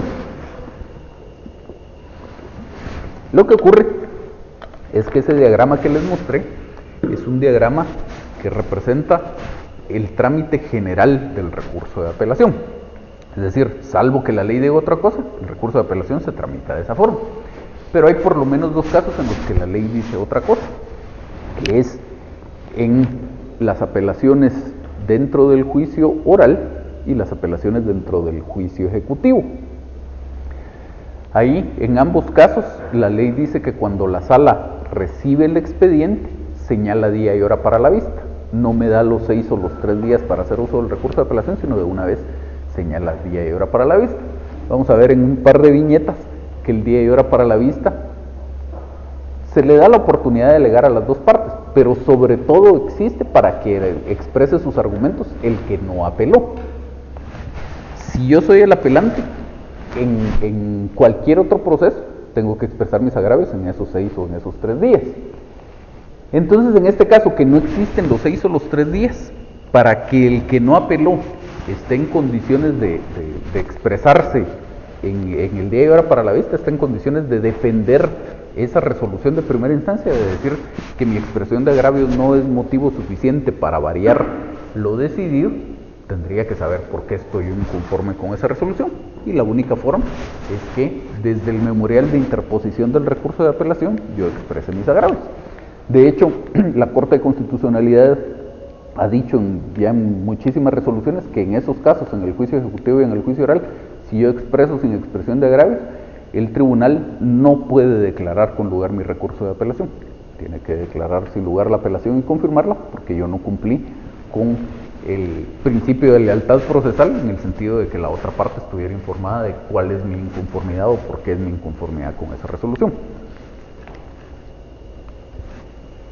¿Qué hay que alegar en los agravios? Pues la idea es tratar de desvirtuar el fundamento de esa resolución. Yo estoy atacando la resolución de la otra parte.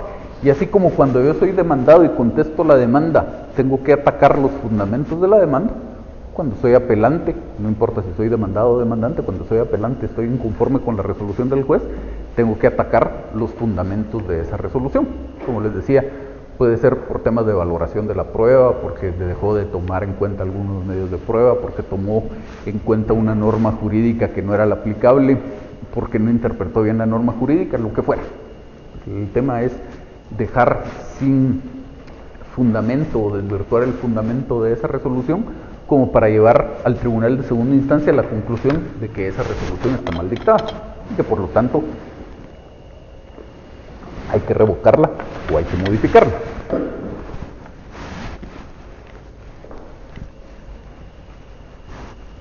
La vista. Entonces les decía, la regla general, siempre en el trámite del recurso de apelación se señala un día y hora para la vista. Pero como vimos, lo normal es que yo como apelante voy a tener esa oportunidad para expresar mis agravios. Cuando la sala recibe el expediente, si es sentencia, me va a dar 6 días para expresar los agravios. Si es un auto, me va a dar 3 días. Y entonces ahí me voy yo a exponer mis argumentos. Ya en la vista, en realidad, muchas veces uno ni siquiera presenta un alegato, o si presenta un alegato, simplemente reiterando lo que expuso al hacer su expresión de agravios. La vista sirve especialmente para que se pronuncie el otro, porque si yo estoy en desacuerdo con la resolución, normalmente será porque esa resolución favorece a mi contraparte. Entonces habría que darle la oportunidad a esa contraparte de que defienda esa resolución, que diga que mis argumentos, mis agravios que yo expresé no tienen fundamento por estas razones, que la prueba sí estuvo bien valorada, que la norma con base en la cual, que la norma en la cual se basó el juez es la correcta, lo que sea que tuviera que decir para defender esa resolución. ¿Qué se resuelve? Dice que aquí lo establece el penúltimo párrafo del artículo 610 del Código.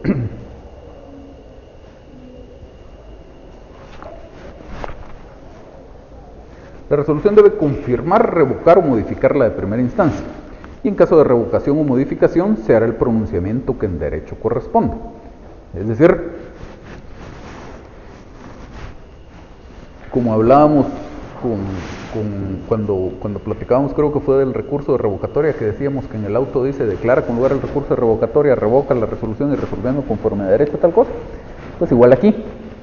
En su auto o en su sentencia de segunda instancia, el tribunal dirá, revoca declara con lugar el recurso de apelación, en consecuencia revoca lo decidido en primera instancia y resolviendo conforme a derecho tal cosa. Si por ejemplo en la primera instancia habían declarado sin lugar la demanda, pues el tribunal hará su análisis, dirá que la demanda en realidad tuvo que haberse declarado con lugar, declara con lugar el recurso de apelación, en consecuencia revoca la sentencia de primera instancia, resolviendo conforme a derecho, declara 1 con lugar la demanda, 2 en consecuencia condena al demandado a tal cosa, 3 condena al demandado al pago de las costas, que es lo que hubiéramos esperado que resolviera el juez en su sentencia de primera instancia.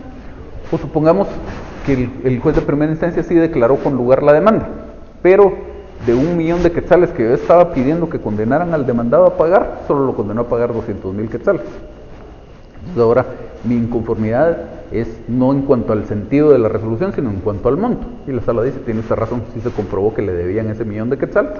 Entonces ahí la sala no revoca, sino modifica la sentencia de primera instancia en el sentido de que la condena que se hace en contra del demandado es por el monto de 1.000.000 de quetzales. ¿Sí? En ese sentido, tendrían que valorar la prueba luego en primera instancia, por así decirlo, entonces. Sí, sí. Ok, vamos a ver, sí, no, lo último que usted dice, que no hay un periodo probatorio. Porque efectivamente un periodo de prueba como tal no existe.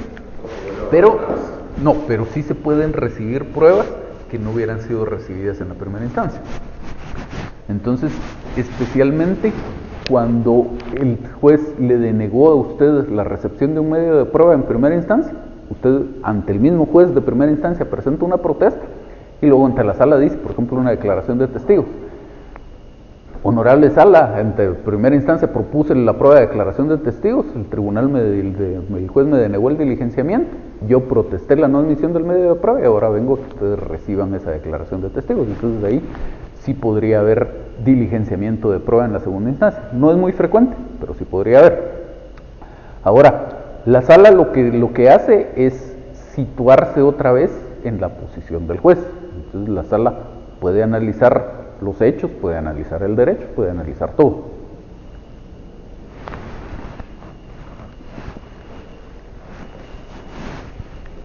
El límite a la apelación, el artículo 603, que dice que la apelación se considerará solo en lo desfavorable al recurrente y que haya sido expresamente impugnado. ¿Eso qué quiere decir? Dos cosas. La sala, el tribunal de segunda instancia, en principio, no puede empeorar mi situación. Si yo soy el apelante, yo puedo de la segunda instancia salir en la misma situación que salí de la primera, si es que confirman lo resuelto, o salir mejor, si es que la sala revoca o modifica lo que decidió el juez de primera instancia, pero no puedo salir peor. Entonces, en el caso del ejemplo que me habían condenado, yo presenté la demanda, condenaron al demandado a pagarme 200.000 quetzales y yo estaba pidiendo 1.000.000 de quetzales. Yo de la segunda instancia puedo salir con los mismos 200.000 quetzales si es que la sala confirma lo resuelto, o puedo salir con más, tal vez el 1.000.000 que había pedido, o 500.000 o 600.000, puedo salir mejor, pero no puedo salir peor. Es decir, la sala no puede decir, la prueba no daba para 200.000 quetzales, condenamos solo a 150.000, o es más, declaramos sin lugar la demanda, porque a no ser que el demandado haya apelado, pero si el único apelante fui yo como demandante, yo no puedo salir peor de lo que está en la primera instancia. Y luego dice que solo lo que haya sido expresamente impugnado. Entonces supongamos que este tema de el 1.000.000 de quetzales era en cuanto a una reclamación de daños y perjuicios, y el 1.000.000 de quetzales era solo por daños. Aparte había una declaración en cuanto a perjuicios, me condenaron a pagar 100.000 quetzales de perjuicios y eso no lo impugné yo. Aunque la sala llegara a la conclusión de que eso está mal resuelto, que no me tuvieron que haber condenado a pagar perjuicios, si yo no lo impugné, la sala no pudo resolver. ¿Y en qué momento se produce eso del expresamente impugnado que dice la norma? Es aquí, con los agravios.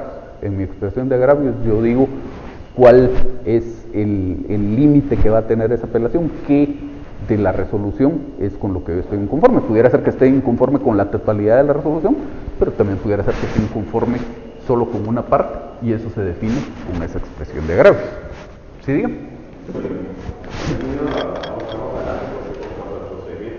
Si las dos partes apelan, Ajá.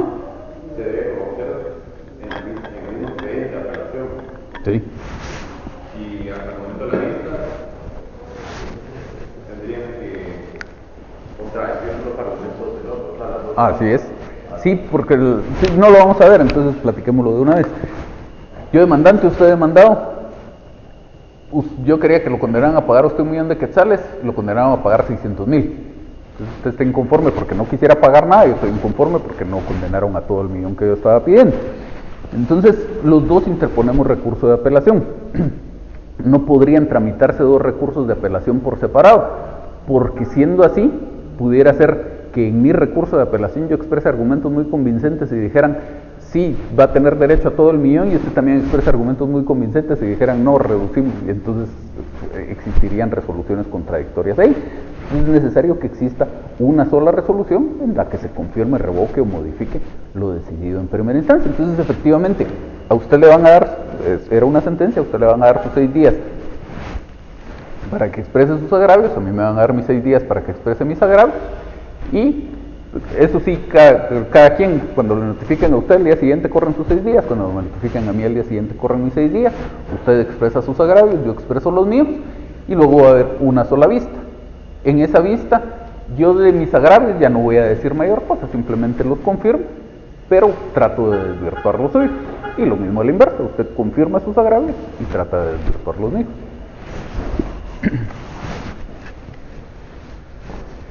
Finalmente, el tema de la adhesión al recurso de apelación. Dice la ley que el litigante que no haya apelado se puede adherir al recurso de apelación interpuesto por la otra parte. ¿Eso qué quiere decir? Mismo ejemplo, el demandante pide que condenen al demandado a pagar 1.000.000 de quetzales, lo condenan a pagar solo 600,000. Y el demandante dice, pues yo con 600,000 no era lo que quería, pero ya con eso quedo más o menos satisfecho, no voy a apelar, ya no quiero seguir perdiendo tiempo en este proceso. Y el demandado sí apela. Entonces la ley lo que hace ahí es darle al demandante la posibilidad de subirse al mismo barco de la apelación del otro. Es decir, la posibilidad de discutir la sentencia a pesar de que yo no apelé. Obviamente, si yo me adhiero al recurso de apelación, no quiere decir que estoy de acuerdo con la apelación de mi contraparte. Simplemente es el vehículo que permite que yo exprese mis propios agravios y trate de obtener algo con respecto a esa resolución, como que si yo lo hubiera apelado. Es decir, el demandado apeló porque quiere que lo exoneren de ese cobro que se le está haciendo. Yo me adhiero a ese recurso de apelación porque quiero que suba el monto, que ya no sean los 600,000 quetzales, sino que sea el 1.000.000 de quetzales que originalmente hubiera pedido.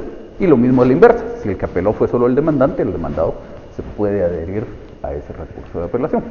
Y en este caso, a quien se adhirió le corresponde un plazo para hacer uso del recurso. No, el memorial de adhesión al recurso de apelación, ahí tiene que expresar usted cuáles son sus agravios. Este es el recurso de apelación. Con este entramos a la segunda instancia. Tenemos la resolución que eventualmente va a ser apelada, que podría ser un auto o una sentencia. La notifican, tengo 3 días para interponer el recurso de apelación, y ahí podrían pasar dos cosas: que me denieguen el trámite al recurso de apelación o que me lo otorguen. Eso el mismo juez que estaba conociendo en primera instancia. Entonces el juez me podría decir, le rechazo o le deniego el recurso de apelación porque esa resolución no es apelable, por ejemplo. Usted está apelando un decreto, que los decretos no son apelables, o está apelando un auto que no era apelable, o está apelando el auto que resolvió la nulidad dentro de un juicio ejecutivo y ahí no procede ese recurso de apelación. O pudiera ser que me lo deniegue por extemporáneo. Tengo 3 días, lo interpongo al 4.º día, es extemporáneo y entonces me deniega el trámite del recurso de apelación. Fuera de eso, el juez otorga el recurso de apelación y ordena elevar los autos al tribunal jurisdiccional, a la sala que ya está asignada si es un juez de primera instancia, o al juez de primera instancia que ya está asignado si era un juez de paz. Entonces, Si me denegaran el trámite al recurso de apelación, yo puedo presentar un recurso de hecho, que es lo siguiente que vamos a ver. Entonces aquí vayámonos por el camino de que sí me otorgaron el recurso. Entonces dice la elevación de los autos. Aquí entra a funcionar el tema aquel de si era apelación con efectos suspensivos o sin efectos suspensivos. Si es con efectos suspensivos, elevan los autos originales. Si es sin efectos suspensivos, elevan una certificación. Entonces viene lo que comentábamos hace un rato. Si lo que yo apelé es una sentencia, me van a dar 6 días para hacer uso del recurso de apelación. Si lo que yo apelé es un auto, me van a dar 3 días para hacer uso del recurso de apelación. Luego de eso, en los 15 días siguientes se tiene que señalar la vista. Y si lo que yo apelé fue una sentencia, va a haber una sentencia de segunda instancia. Y si lo que yo apelé fue un auto, va a haber un auto de segunda instancia. Entonces aquí, ya a diferencia de todos los otros casos, ya vemos un recurso que podría ser resuelto a través de una sentencia.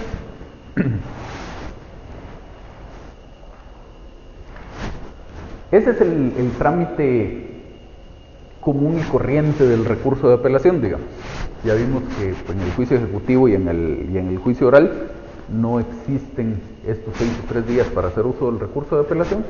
Y luego en el trámite de la apelación podrían darse algunas incidencias, algunas cosas que no son frecuentes, pero podrían pasar. Nuevas excepciones nacidas después de contestada la demanda, ya leíamos ahí en el artículo 608 del Código. Pruebas no recibidas en primera instancia y protestadas, que era lo que platicábamos ahí con su compañero hace un momento. No me recibió el juez la declaración de testigos, yo protesto la no admisión de ese medio de prueba y luego en segunda instancia pido que me reciban esa declaración de testigos. Y la adhesión, de la cual también ya platicamos. No necesariamente ocurren, pero pueden ocurrir una o más de estas 3 cosas durante la tramitación de la segunda instancia. Trámites especiales del recurso de apelación, ya lo decíamos, en el juicio oral. En el juicio sumario dice que el trámite es el mismo, pero hay una multa si se confirma la resolución de conformidad con el artículo 235 del Código. En el juicio sumario de desocupación, el trámite es el mismo, pero hay un requisito especial para otorgar el recurso de apelación, que es que el apelante, si es el arrendante, esté al día con el pago de las rentas y se lo acredite al tribunal, o que haya consignado las rentas dentro del proceso. Y en el juicio ejecutivo, de conformidad con el artículo 334, subrayamos ahí que esa norma aplica al juicio ejecutivo, no a la ejecución en vía de apremio. Lo que pasa es que la mayoría de salas tramitan las apelaciones de la ejecución en vía de apremio como que si fueran apelaciones del juicio ejecutivo. Es decir, cuando reciben el expediente no le dan sus 3 días al apelante para hacer uso del recurso de apelación, sino que de una vez señalan día y hora para la vista. Que eso es incorrecto, porque la ley establece que al juicio ejecutivo le son aplicables las disposiciones de la vía de apremio, no al revés.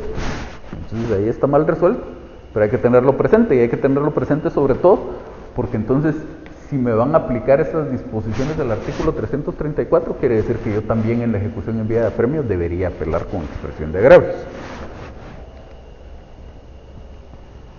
Y en la acumulación, que el artículo 543 tiene también alguna disposición específica.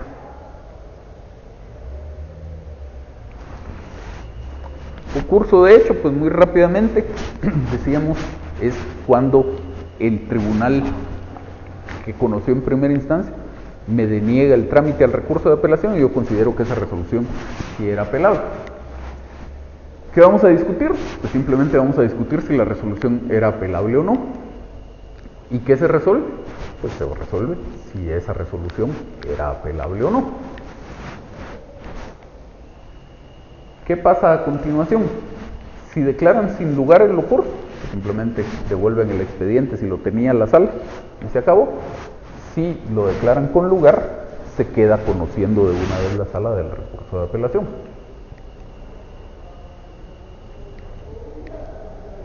El trámite, tenemos la resolución que deniega la apelación, la notifican, en los 3 días siguientes se interpone el ocurso de hecho directamente ante el Tribunal Superior, si era una resolución de la sala, del juez de primera instancia, directamente ante la sala interpongo el ocurso de hecho,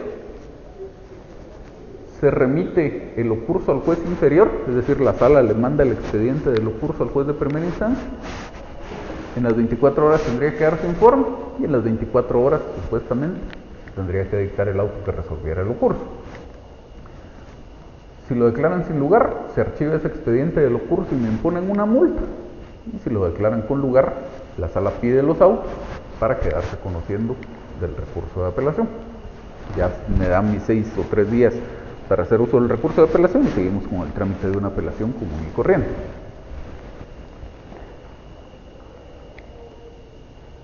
¿Todo eso aquí? La multa son creo que 500 quetzales. 25 creo. Vamos a ver.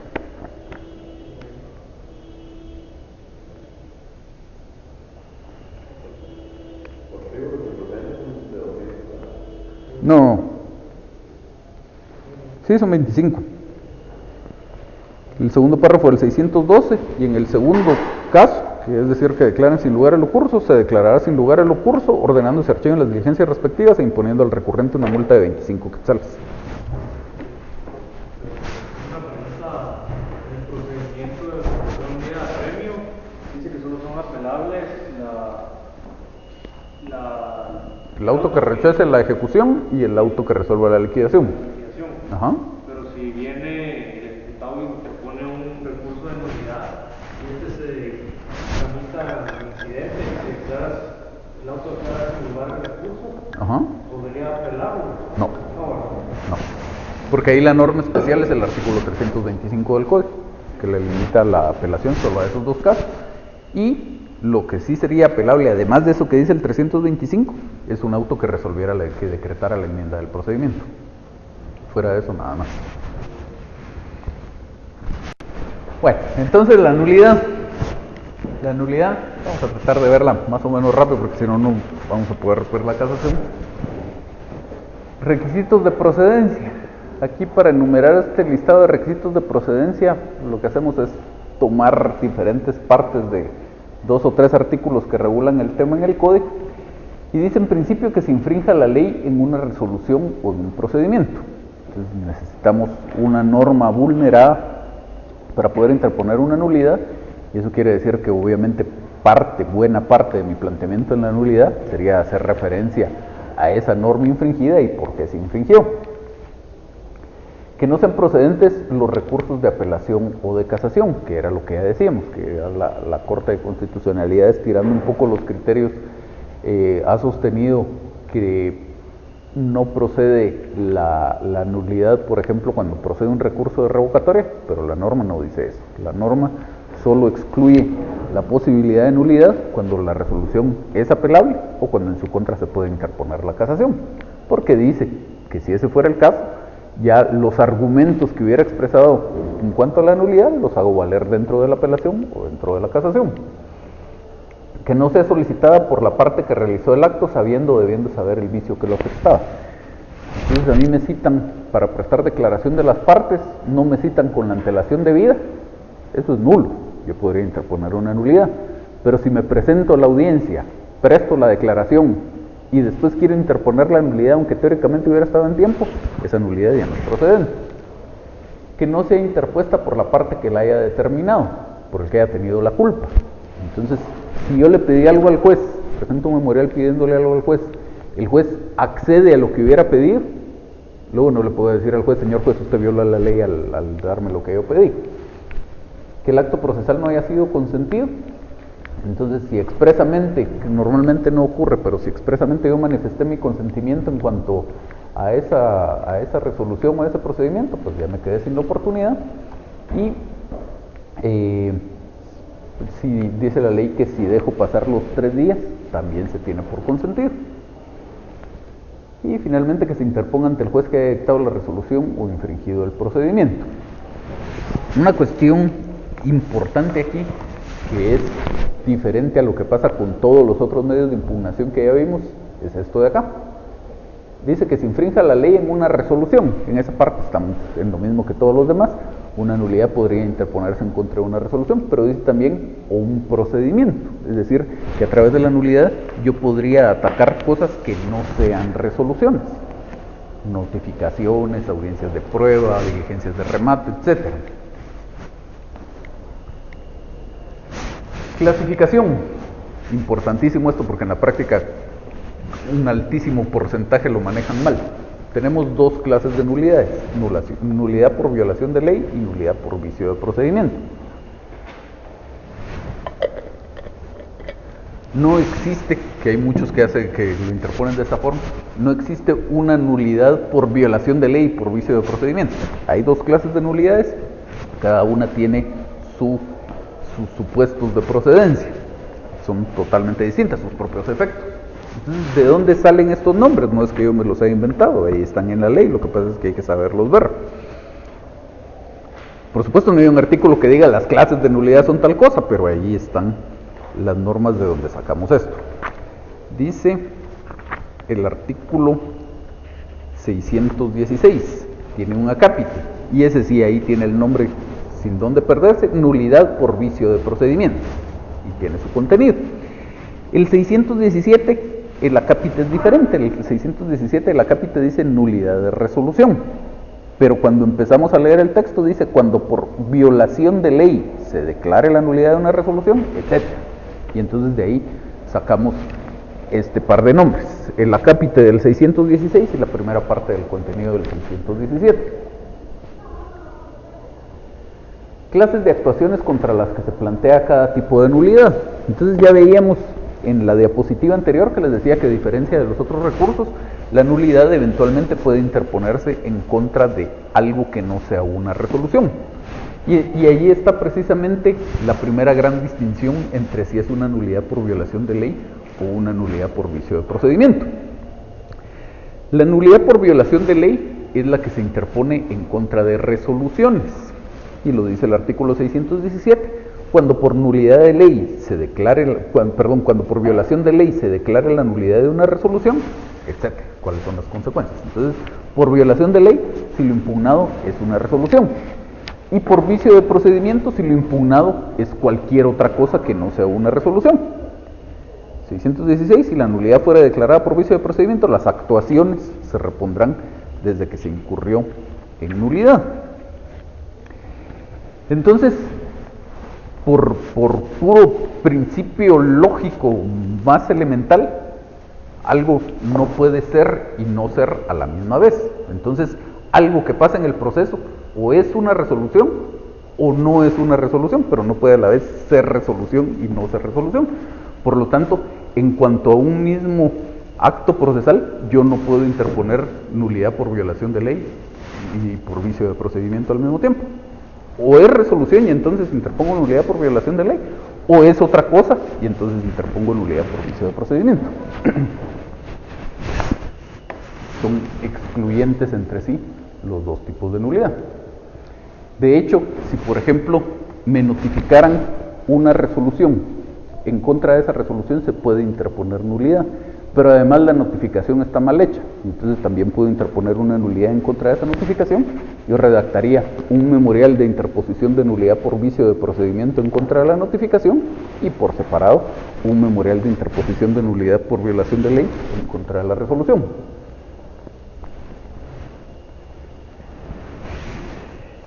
Importante aquí recalcar en qué se diferencian estas dos. Algunos, un poco perdidos y dando vueltas en lo mismo, dicen es que la nulidad por violación de ley es cuando se violó una ley. No, en ambos casos el presupuesto es que se haya violado la ley. El artículo 613 dice podrá interponerse nulidad contra las resoluciones y procedimientos en que se infrinja la ley. En ambos casos estamos en el supuesto de que se infringió una norma jurídica. La diferencia es en qué tipo de actuación fue. ¿Fue una resolución o fue algo distinto a una resolución? Y la otra gran diferencia entre ambas es cuáles son los efectos. Dice el 617 que cuando por violación de ley se declare la nulidad de una resolución, el tribunal dictará la que corresponda. ¿Eso qué quiere decir? Estaba mal resuelto lo que se había ordenado al principio, y entonces, igual que pasa con el recurso de revocatoria o el de reposición o la apelación, el tribunal dirá declara con lugar la nulidad, en consecuencia nula la resolución, la deja sin efecto y resolviendo conforme a derecho tal cosa, resuelve lo que hubiera tenido que resolver desde el principio. En cambio, y eso es algo que se puede hacer en la nulidad por violación de ley, porque lo que estoy atacando es una resolución. Entonces, el juez resuelve la nulidad en un auto, que también es una resolución. Entonces, en una resolución el juez dice, aquella resolución estaba mala, la dejo sin efecto, pero como esto también es una resolución, pues aquí mismo resuelvo lo que tendría que haber resuelto. Pues eso solo puede pasar en la nulidad por violación de ley, porque ahí lo atacado es una resolución. En la nulidad por vicio de procedimiento, como lo atacado es otra cosa, eso no puede ocurrir. Una notificación, por ejemplo, no se podría componer en la misma resolución. Una diligencia de prueba que se hubiera llevado a cabo mal no se puede componer en la misma resolución. Y entonces, ¿qué es lo que hay que hacer en esos casos? Repetirlo. Por eso dice el 616, si la nulidad fuera declarada por vicio de procedimiento, las actuaciones se repondrán desde que se incurrió en nulidad. Dejamos sin efecto, o deja el juez sin efecto aquello que se hizo mal y ordena su repetición.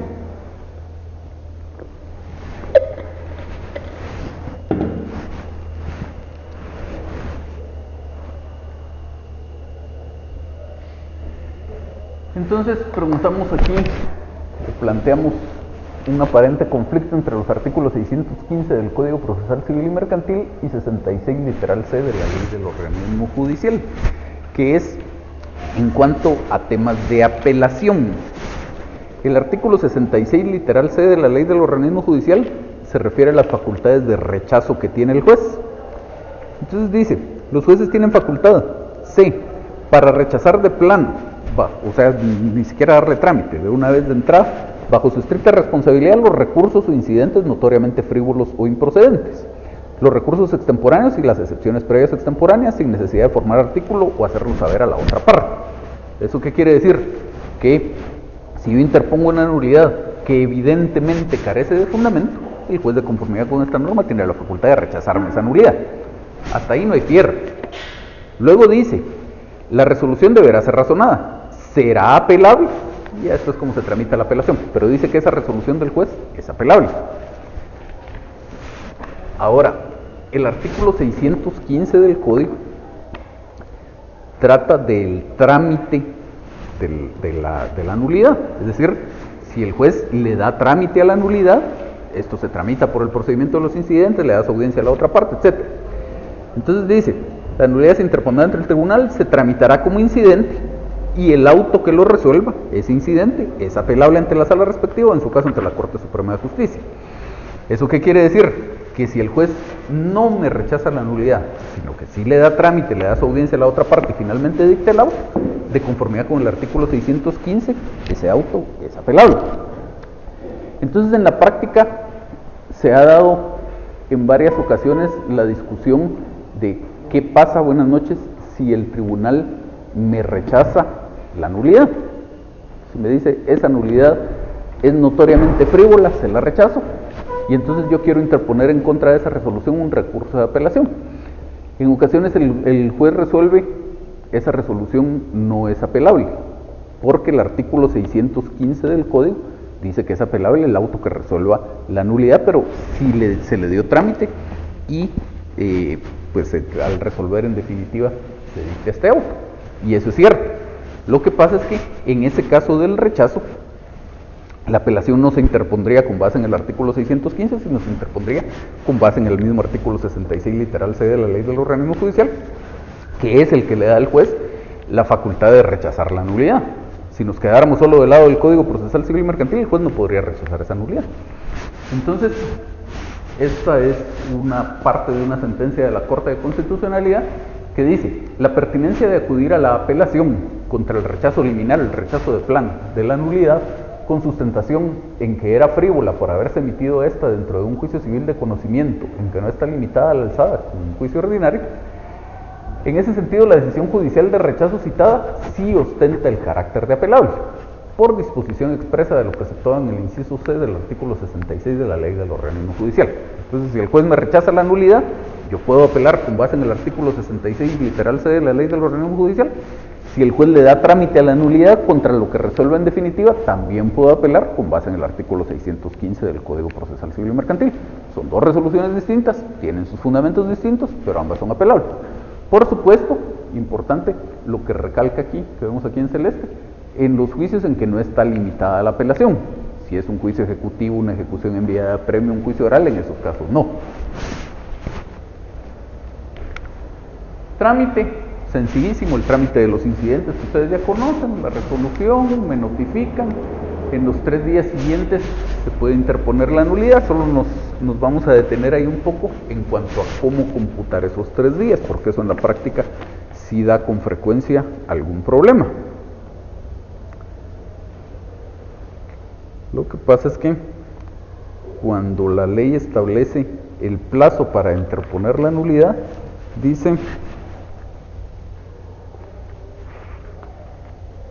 segundo párrafo del 614, es improcedente la nulidad cuando el acto procesal haya sido consentido por la parte que le interpone, aunque sea tácitamente. Se supone consentimiento tácito por el hecho de no interponer la nulidad dentro de los 3 días de conocida la infracción, la que se presumirá conocida inmediatamente en caso de que ésta se hubiera verificado durante una audiencia o diligencia y a partir de la notificación en los demás casos.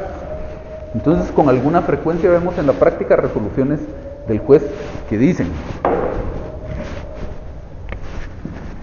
está la resolución, su notificación, luego los días subsiguientes. Entonces ahí vemos con alguna frecuencia resoluciones del juez que dicen: a usted le notificaron este día la resolución, entonces ahí conoció la infracción, y la norma dice que debe interponer la nulidad dentro de los 3 días de conocida la infracción, y que esa infracción se presume conocida a partir de la notificación. Entonces dice el juez, este fue su día 1 para interponer la nulidad, luego tiene el día 2 y luego tiene el día 3. Si me notificaron hoy, sin importar a qué hora haya sido, hoy hubiera sido mi primer día para interponer la nulidad, el lunes el segundo y el martes el tercero. Ese es un criterio erróneo. ¿Cuál es el criterio correcto? La ley del organismo judicial, y así lo ha dicho en infinidad de sentencias la Corte de Constitucionalidad, la ley del organismo judicial, cuando trata del cómputo de los plazos, dice: en el cómputo, artículo 45, en el cómputo de los plazos legales en toda clase de procesos se observarán las reglas siguientes. Literal F: todo plazo debe computarse a partir del día siguiente al de la última notificación, salvo el establecido por horas. Y el 206 termina de amarrar el tema, que dicen las disposiciones en las que se utiliza la palabra término o se expresa únicamente el número de días, se entenderá que se trata de plazo y se estará a lo dispuesto en la presente ley. Entonces, ¿cómo debe computarse esto? No cuenta el día de la notificación, a partir del día siguiente hábil sería el día 1, y el día siguiente a es el 2, y el día siguiente el 3. De tal manera que si en el mismo caso del ejemplo me notificaron hoy, mi día 1 para interponer la nulidad es el lunes, el 2 el martes y el 3 el miércoles. Yo podría interponer esa nulidad hasta el miércoles. Obviamente que para no tenerme que poner en la discusión, pues lo más recomendable sería que lo hiciera como mínimo aquí, entonces no voy a tener problema. Pero si hubiera necesidad de discutir el punto, ahí está el argumento.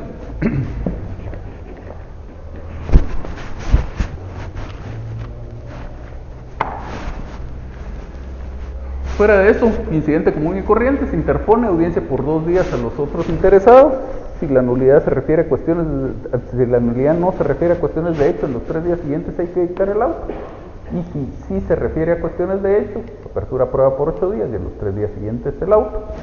Posibilidad de apelación según el artículo 615, siempre y cuando no sea uno de esos 5 procesos que tienen limitada la procedencia de la apelación. ¿Estamos ahí?